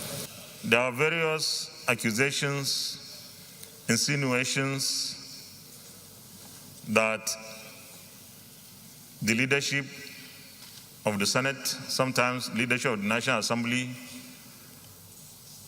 are tempered with the report of the committee on INEC of both chambers. Some of those accusing the leadership of the National Assembly are misinformed, innocent. Some are simply mischievous and rabble-rousers. This is the first time this report is laid here. And this report of the committee, this is the decision of the committee on INEC, and therefore whatever will be discussed or considered about the Electoral Act Amendment Bill will be on the basis of what has been presented to the Senate here. If anybody feels very strongly about anything, lobby distinguished senators to canvass for your position rather than blackmail leadership, because my telephone line and that of the Honorable Speaker were published. In one day, I received over 900 SMS messages saying we have manipulated this. We didn't. We will do what is right. We have our procedures, and lobbying is part of democracy. Also, the House of Representatives has received the report of the Committee on Electoral Matters as submitted by its chairman, Honorable Aisha Duku, at plenary. The bill has generated ripples in the political space in the last few weeks as stakeholders alleged that the clause seeking to transmit results electronically has been expunged from the initial report as prepared by the committee. However, the Speaker of the House of Representatives, Femi Gbajabiamila, while dismissing the allegation at plenary a few weeks ago, made a clarification that it was not possible to amend what has not been considered or laid before the House. He further assured the bill, among others, like the Petroleum Industry Bill and Constitution Review, will be considered before the National Assembly will embark on its annual recess on Thursday. The Independent National Electoral Commission, INEC, has converted 1,750 voting points in Katsina State to polling units. INEC's resident electoral commissioner, Ibrahim Zarewa, told a stakeholder meeting in Katsina that the commission upgraded and converted the voting points to full-fledged polling units after wide consultations. The INEC commissioner, however, said that registered voters were expected to initiate their transfer, as new polling units have no registered voters since the commission had not moved any person. The REC added that registered voters who wanted to transfer their voting locations from one place to another could do so, as well as those with any problem to resolve it. Governor of Adamawa State, Umaru Fintiri, says investigations have revealed that the recent attack on Dabna community in Hong local government area of Adamawa State has nothing to do with insurgency, but a reprisal over land disputes. The governor made this disclosure when he paid a condolence visit to victims of the attack to see things for himself to assess the extent of damage. Dabna in the Gubwa district of Hong, local government area of Adamawa State, is still a shadow of itself. Most of the people have abandoned their homes to scamper for safety.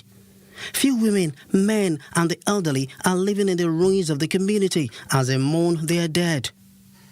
Governor Umaru Fintiri of Adamawa State, in company of the Speaker of the State House of Assembly and other government officials, is in Dabna.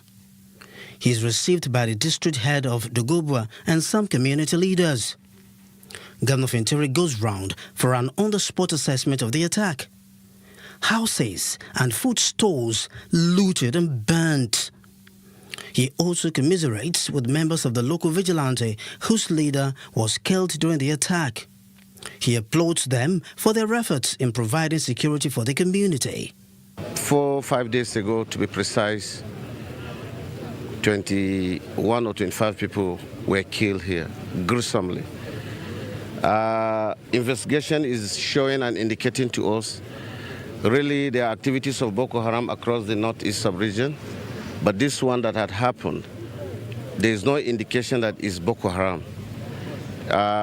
Investigation from the security agency is showing that it's either a reprisal or a traditional ruler has sold a farm to a certain group of people who are demanding vacations out of the farmland by the locals. Well, investigation is going on. But I want to assure you that whoever that is found wanting in this investigation will not go unpunished. The district head of Dogubwa, Simon Matthew, appeals for more security formations in the area, while asking the people to always report any suspicious movement by any strange person within the community. Our appeal is to help secure the area. This place is very close to the Sambisa forest, and we appeal to the government to assist in ensuring that the area is blocked from further penetration by these gunmen. Although 25 persons have so far been confirmed killed following early morning attack on Wednesday, normalcy has been restored in the area, and now the people are beginning to return to their abodes. Gunmen have abducted a first-class traditional ruler in Kogi State, the Adogo of Iganyi in Ajaokuta local government area of Kogi State, Alhaji Mohammed Adembe, on Tuesday evening along Okene Adogo Road. The police public relations officer of the State Police Command, William Aya, confirmed this development. An indigent said the royal father, who was alone in his car, left Okene town around 4 p.m. on his way to the Iganyi community, but was abducted between Ebia and Iganyi by hoodlums suspected to be kidnappers. According to him, the kidnappers called the family of the monarch and demanded a ransom of 30 million naira. The Lagos State Police Command says it has arrested 1,320 suspects and recovered 110 arms between May 1st and July 13. Commissioner of Police Hakeem Odumosu said this while briefing newsmen on Wednesday. Destiny Momo has more. The Commissioner of Police says recently the command established some tactical units to confront with and tackle the new dimensions of social vices in the state, which has paid off. Odumosu says any cases that were recorded have been unraveled, while many suspects arrested have been prosecuted. He says isolated cases of robbery in traffic have also been tackled. The cases, armed robbery, we have 6 cases, courtesy, 5 cases, defilement, 2 cases, rape, 2 cases, unlawful possession of firearms, 8 cases, stealing, just a case, and manufacturing, 1 case. Now, armed robbery suspect that we have apprehended today, 15. The Commissioner of Police displays had drugs and weapons recovered from the suspects. So you can imagine the ammunition. So somebody keeping all this that we recovered. So this one is a real one. No, it's an English pistol. So all these ones are English pistols. So that's how. So we are mopping up. And I want to seize the opportunity now to tell about to the public. So whatever arms they have in illegally, they should submit. Some of the suspects confessed to some of these crimes they were paraded for. Now, person carry the gun, give me, say make I help and keep on. The person they give me money, say make I help and keep gun for her. So, and sometimes, if they want maybe some Omoibo shop where they sell rice, then they carry me for bike, sometimes they carry me go there. My cross bag, I put local pistol inside my cross bag. I was in joint drinking beer. So one Hausa man now come to my side. He now asked me that, what's inside your bag? I said, nothing is inside my bag. He now dragged the bag on my neck. I just saw police just hold me. And I didn't know maybe the guy is worth anything. As told me. I just see that the guy is running and took back down. The police boss reiterates that the command under his watch will relate with other stakeholders to improve on already established formidable security networking in Lagos, while assuring that the suspects will soon be charged to court. Destiny Momo for Plus TV Africa. Staying with the police, the Lagos State Police Command has arrested more suspects in connection with the murder of the Chief Executive Officer of Super TV, Usufo Ataga. Commissioner of Police Hakeem Odumosu said this during a parade of some suspects at the command headquarters in Ikeja on Wednesday, without giving details. Ataga, whose wife and children reside in Abuja, was first reported missing by concerned friends and family after all efforts to reach him proved abortive. Later, officers of the Lagos State Police Command found Ataga's lifeless body in a flat in Lekki, Phase 1, Lagos, with multiple wounds on June 16th. In its efforts to rid corrupt practices of the Port Harcourt Electricity Distribution Company, the Rivers State Police Command has arraigned 2 members of staff of the Port Harcourt Electricity Distribution Company. They were arraigned at a magistrate court in Port Harcourt for stealing over 600,000 naira belonging to the company from customers. The suspect, Emmanuel Taylor and Alabo Wokoma, are standing trial on a 2-count charge of conspiracy and stealing. During the hearing, lawyers to one of the arraigned workers, Davis Kingsley, pleaded for the matter to be settled out of court, while the police prosecutor said the court should use its discretion over the prayer of the defense lawyer. Justice is a triple: justice for the state, justice for the complainant, and justice for the defendant. Present-day situations, courts give parties opportunities to settle. And because it must always not end at litigation, there are opportunities for parties to resolve their disputes. So the matter is adjourned to the 26th day of July for hearing. Acting Corporate Manager PHED Chioma Aningwe says the firm has zero tolerance for corruption. Aningwe says the managing director and the CEO had reiterated his resolve to get rid of anyone found to be involved in corrupt practices.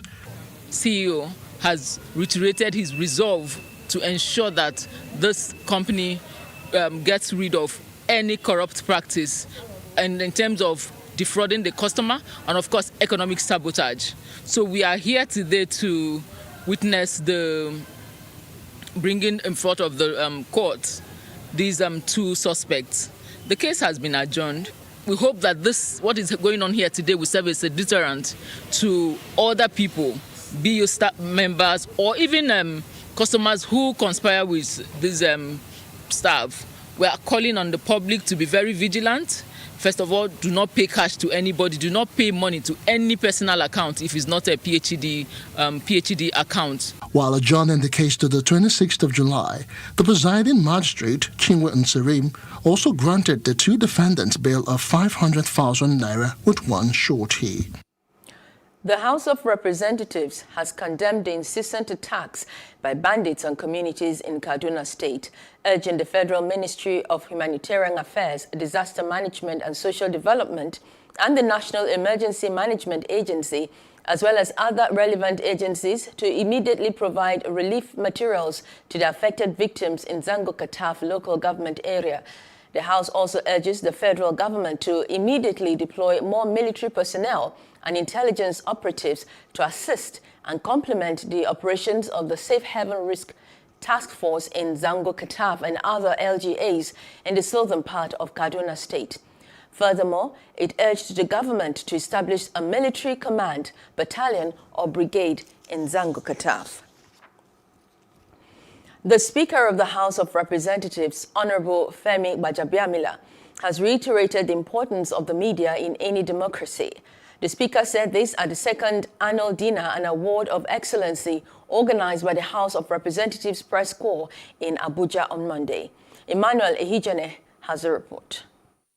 chairman of the press corps, Chris Ike, while welcoming guests, assured that the award is a win-win for all, while also calling on the leadership of the House to jettison planned amendments to the Nigerian Press Council currently before the Parliament. I wish to, however, state that while we commend the efforts, we will not shrink from our constitutional mandate to hold members of the House of Representatives accountable to the Nigerian people. I also want to use this medium to appeal to your good office, Mr. Speaker, to consider withdrawing the Nigerian Press Council Amendment Bill, which has generated so much controversy. Speaker of the House, Honorable Femi Gbajabiamila, says he will oppose any move to gag the press, but advise the media to ensure responsible media practices. I will not be part of any bill that will seek to gag the press. I want to make that abundantly clear. If that is going to be any consolation, no bill will come to the floor of the House that seeks to gag the press. Because the press, as it's supposed to be, is supposed to be the voice of the people. However, and I hold very strongly to the view that there is press freedom and there is freedom of expression.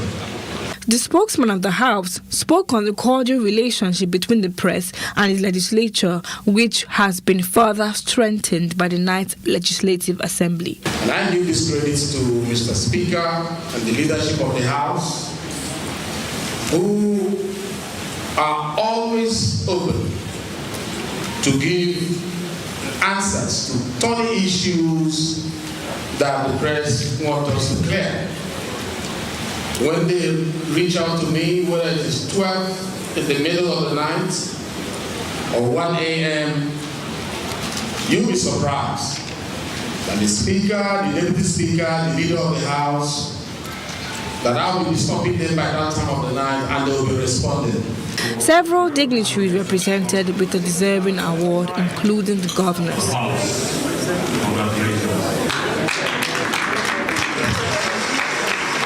The theme of the event is recognizing good governance and legislative excellence in the face of adversity.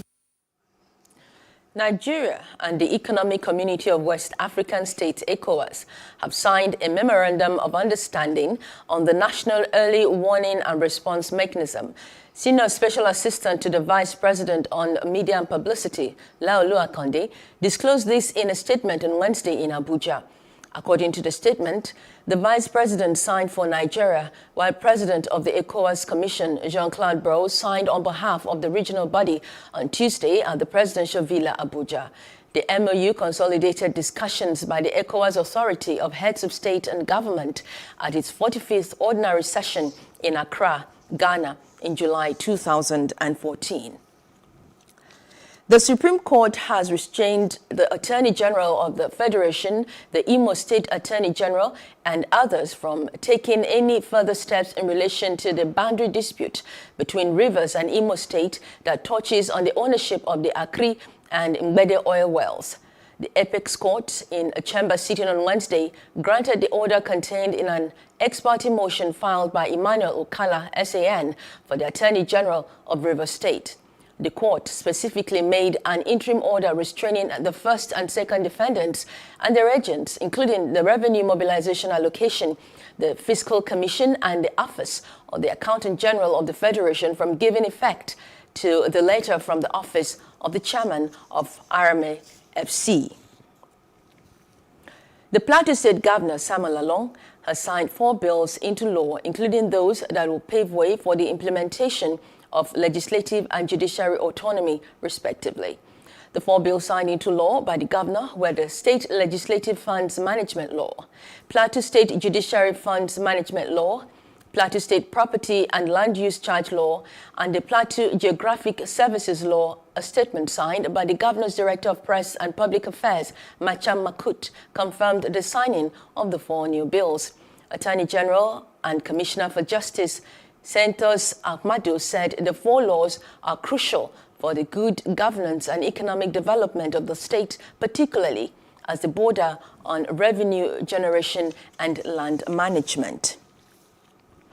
And the Federal Executive Council has approved the sum of 309.9 billion naira for road contracts, which will be handled by the Dangote Group. Minister of Works and Housing, Babatunde Fashola, announced this to newsmen shortly after the weekly meeting presided over by President Muhammadu Buhari in Abuja.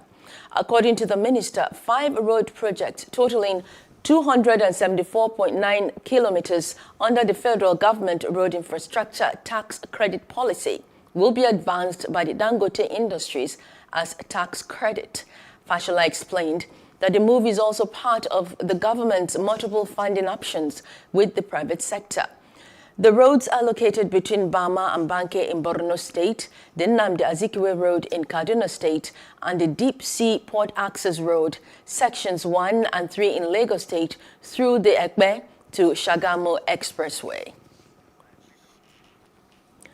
The federal government is to site the newly approved Federal University of Technology, Jigawa, in Babura Town, Babura local government area of the state. This is contained in a statement by the Special Advisor on Media and Public Relations to Governor Habibu Kila. Kila said that the approval was conveyed in a letter sent to the governor by the Minister of Education, Malam Adamu. He explained that the minister had requested for the provision of at least 2 alternate sites within Babura with a minimum land area of 100 hectares and adequately linked to essential infrastructures. And former Vice President Atiku Abubakar has called on the president of the African Development Bank Group to consider investing more in the private sector than the public sector because corruption has already eaten deep into the public sector. Atiku Abubakar disclosed this in Yola when interacting with journalists.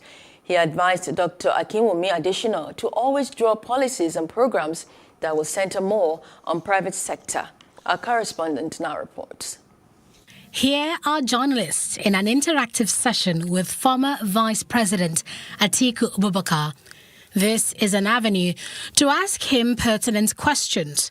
He believes that if the private sector is more empowered, youth and women in the country will be better engaged in different businesses that will boost the nation's economy. He holds that government cannot bring much development till players in the private sector, and especially women, get the needed support. I feel that you should consider dealing with the private sector more, whether it is in agriculture, whether it is in industry. After all, your bank is development. The president of the African Development Bank Group, Dr. Akinwumi Adesina, believes that Nigeria is not poor, but the leaders should use its resources judiciously. We need to continue to work on public financial management, to also continue to improve the efficiency of public expenditures. It's not just what you budgeted, it's how it is spent and what it is spent on. And with this call, one can only hope that leaders in Nigeria will make a more judicious use of the nation's vast resources. The Ogun State government says it has recorded 15 new cases of the new Delta variant of the coronavirus within the month of July. Commissioner for Health, Dr. Tommy Koka, made this known in a statement issued in Abeokuta. Dr. Koka lamented the rise in the number of cases within the month, compared with having only 2 cases in June. She explained that 4 patients are currently receiving treatment at one of the isolation centers in the state, which, according to her, was practically empty in the last 1 month. The commissioner, who confirmed that 2 new deaths were equally recorded, advised residents to adhere strictly to public health and social measures. And the University of Lagos has directed its students to vacate the various halls of residence on campus with immediate effect. The institution's principal assistant registrar, corporate affairs, Nonye Ogwama, gave the directive in a statement on Wednesday.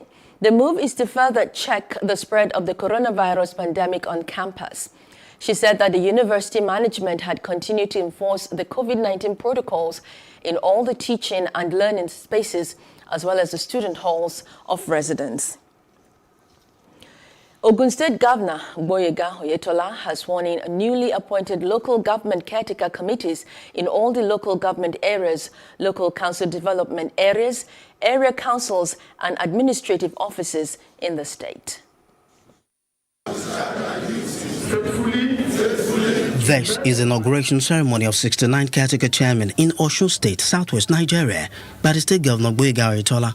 Party faithful are urging the newly sworn-in chairman to take charge of their councils by being dedicated to good governance. What you are just called upon to do, you have to be dedicated to the party, dedicated to your community, and then you be loyal to the government and the governor and the party that elected you or appointed you. One of the newly sworn-in chairmen, Honorable Samuel Ido, hails the governor for counting them worthy to serve their people, just as he promises to deliver. We are going to get all the assignment given to us done with the cooperation of the people at the grassroots. We are not going to separate ourselves from the people of the grassroots. We are going to unite with them. The Commissioner for Local Government and Chieftaincy Affairs, Adebayo Adeleke, lauds the state governor for appointing the caretaker chairman to run the affairs of the local government areas of the state. You need to do proper reconciliation in your respective local governments. In the next 1 week,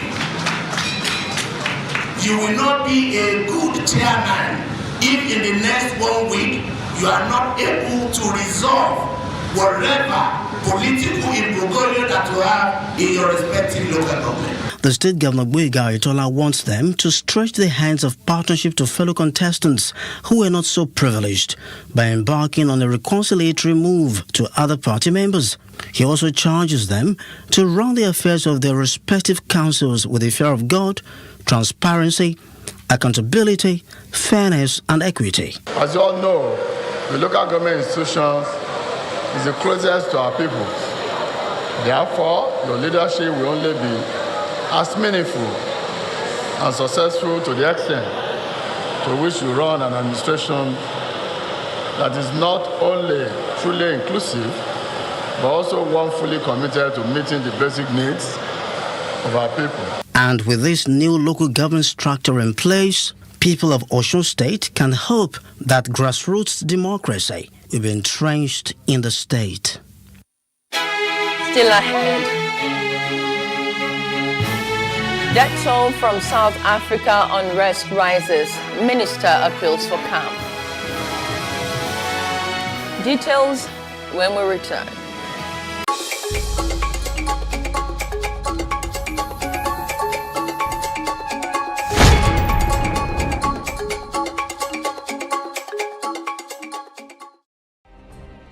Nigeria's Niger Delta region, from where the black gold fuels Africa's largest economy, where the lines between wealth and poverty has never been thinner. Conflicts, poverty, insecurity, and environmental challenges daily confront the region.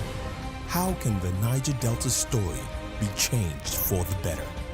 Join Mamude Akuga at 9 p.m. every Friday evening on PlusTvAfrica as he probes deep in search of solutions. Inside the Niger Delta with Mamude Akuga, the authentic voice of Nigeria's oil-rich region.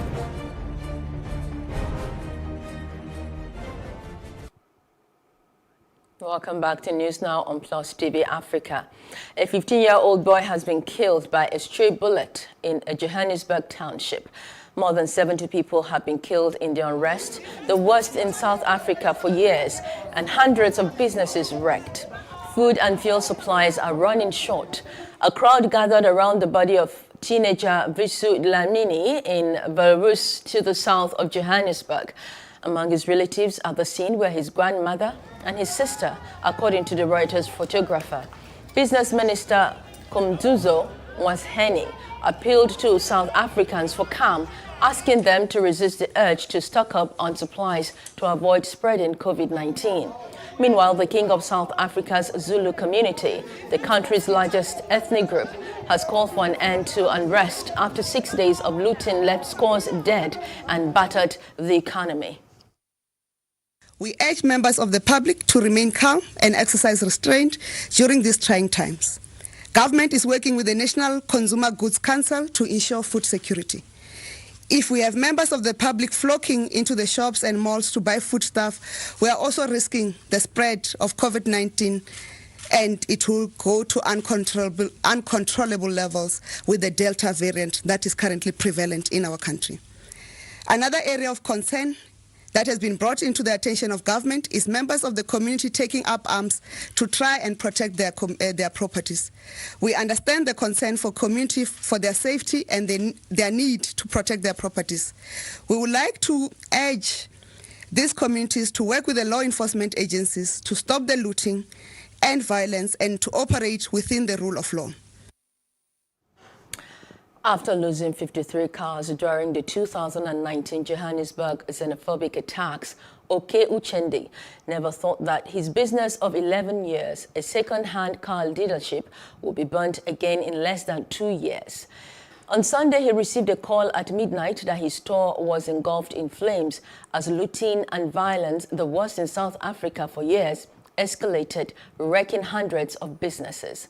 Already buckling under the pressure of the COVID-19 pandemic and high unemployment, SMMEs like Uchendo's are the hardest hit businesses that may not recover from the unrest and risk, adding to the already high unemployment rate.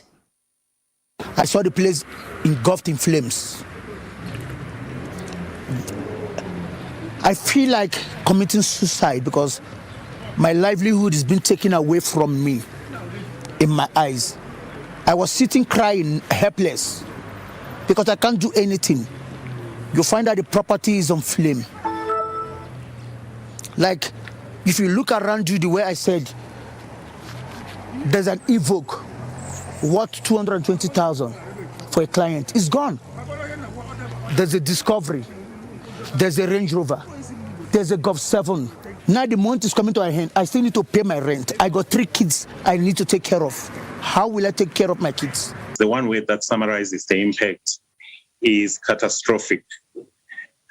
Because even before the pandemic started and the current mayhem started, SMEs were already undergoing some deep, long-standing conditions.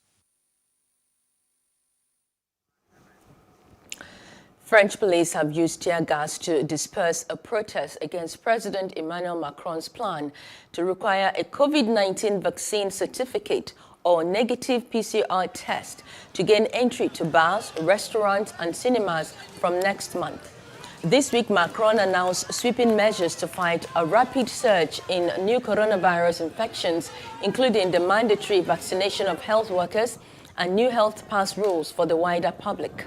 In doing so, he went further than most other European nations have done, as the highly contagious Delta variant finds a new wave of cases, and other governments are watching carefully to see how the French public responds. The police stepped up shortly after scores of protesters marched down a boulevard in central Paris on Wednesday without permission from the Paris authorities. Haiti's UN Ambassador Antonio Rodriguez has appealed for international support for the country in the wake of President Jovenel Moïse's assassination. UN ambassador stood to mark a moment's silence for Moïse during the General Assembly tribute. U.S. Ambassador to the United Nations, Linda Thomas-Greenfield, said a delegation from her country had traveled to Haiti in recent days in response to the country's request for security and investigative help. Deputy UN Secretary General Amina Mohamed said that under Moïse's watch, Haiti has seen the eradication of the transmission of cholera. In recent days, a U.S. government delegation traveled to Haiti in response to the Haitian government's request for security and investigative assistance following the assassination. Our delegation reaffirmed not only its close partnership with Haiti, but also its commitment to working in support of the Haitian people and democratic governance, peace, and security. We join the government and the people of Haiti in mourning His Excellency President Jovenel Moïse. Under his watch, Haiti saw the eradication of the transmission of cholera. The last recorded case was reported in February 2019. Next year, we will be able to announce the full eradication. We would have wanted to witness this achievement together with President Moise. It was not to be. Haiti has had difficult times in the past. It is living through difficult times now. The United Nations stands with Haitians in a spirit of solidarity and partnership. The partnership that is grounded in helping moving Haiti from emergency approaches to long-lasting solutions.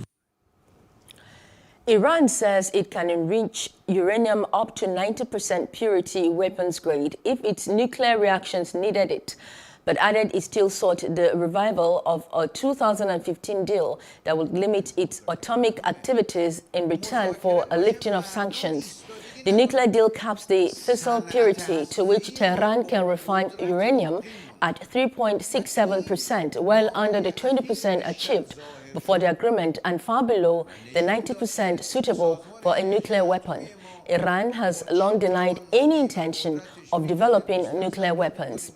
Iran has been breaching the deal in several ways after the United States withdrew from the agreement in 2018, including by producing 20% and 60% enriched uranium.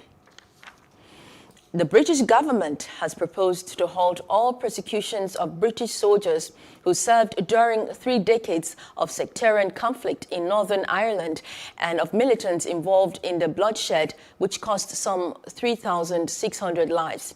London has said persecutions linked to the violence are increasingly unlikely to result in convictions, but allegations over unresolved crimes from Northern Ireland's trouble remain a contentious issue 23 years after a peace deal was struck. Northern Ireland's main political parties and many victims groups have been critical of introducing a statute of limitations on the alleged offences of the British military, Irish nationalist militants and pro-British loyalist parliamentaries. It is clear that the current system for dealing with the legacy of the Troubles is not working. It is now a difficult, in fact a painful truth that the focus on criminal investigations is increasingly unlikely to deliver successful criminal justice outcomes. But all the while, it continues to divide communities and it fails to obtain answers for a majority of victims and families. If we fail to act now to properly address, acknowledge and account for the legacy of the Troubles, we will be condemning current and future generations to yet further division, preventing reconciliation at both the individual and societal level. Mr. Speaker, that is why I am today laying before this House and publishing a paper that proposes a series of measures to address the legacy of the past in Northern Ireland.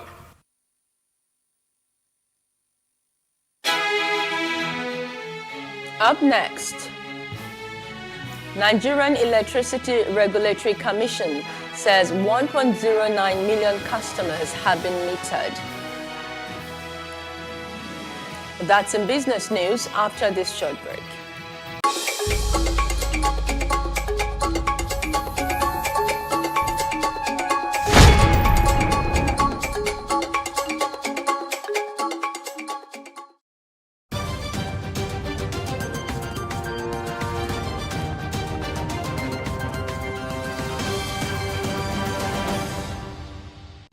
Now in business, the Nigerian Electricity Regulatory Commission, NERC, says 1.09 million subscribers have been metered by electricity distribution companies, DISCOs, under the Meter Assets Provider MAP scheme and the National Mass Metering Program, NMMP. NERC said this in its reply to a Freedom of Information application by an electricity consumer group that requested for data on the number of meters distributed by the DISCOs under both programs. The letter, which was signed by the Commission's Secretary Ada Ozwemena on behalf of its chairman, was made available to newsmen on Wednesday in Abuja. According to the NERC, 508,439 customers have been metered so far under the MAP scheme of the federal government, which was flagged off on October 30, 2020, with a target of 6 million meters by 2023. The regulatory agency said 583,960 meters had been distributed under the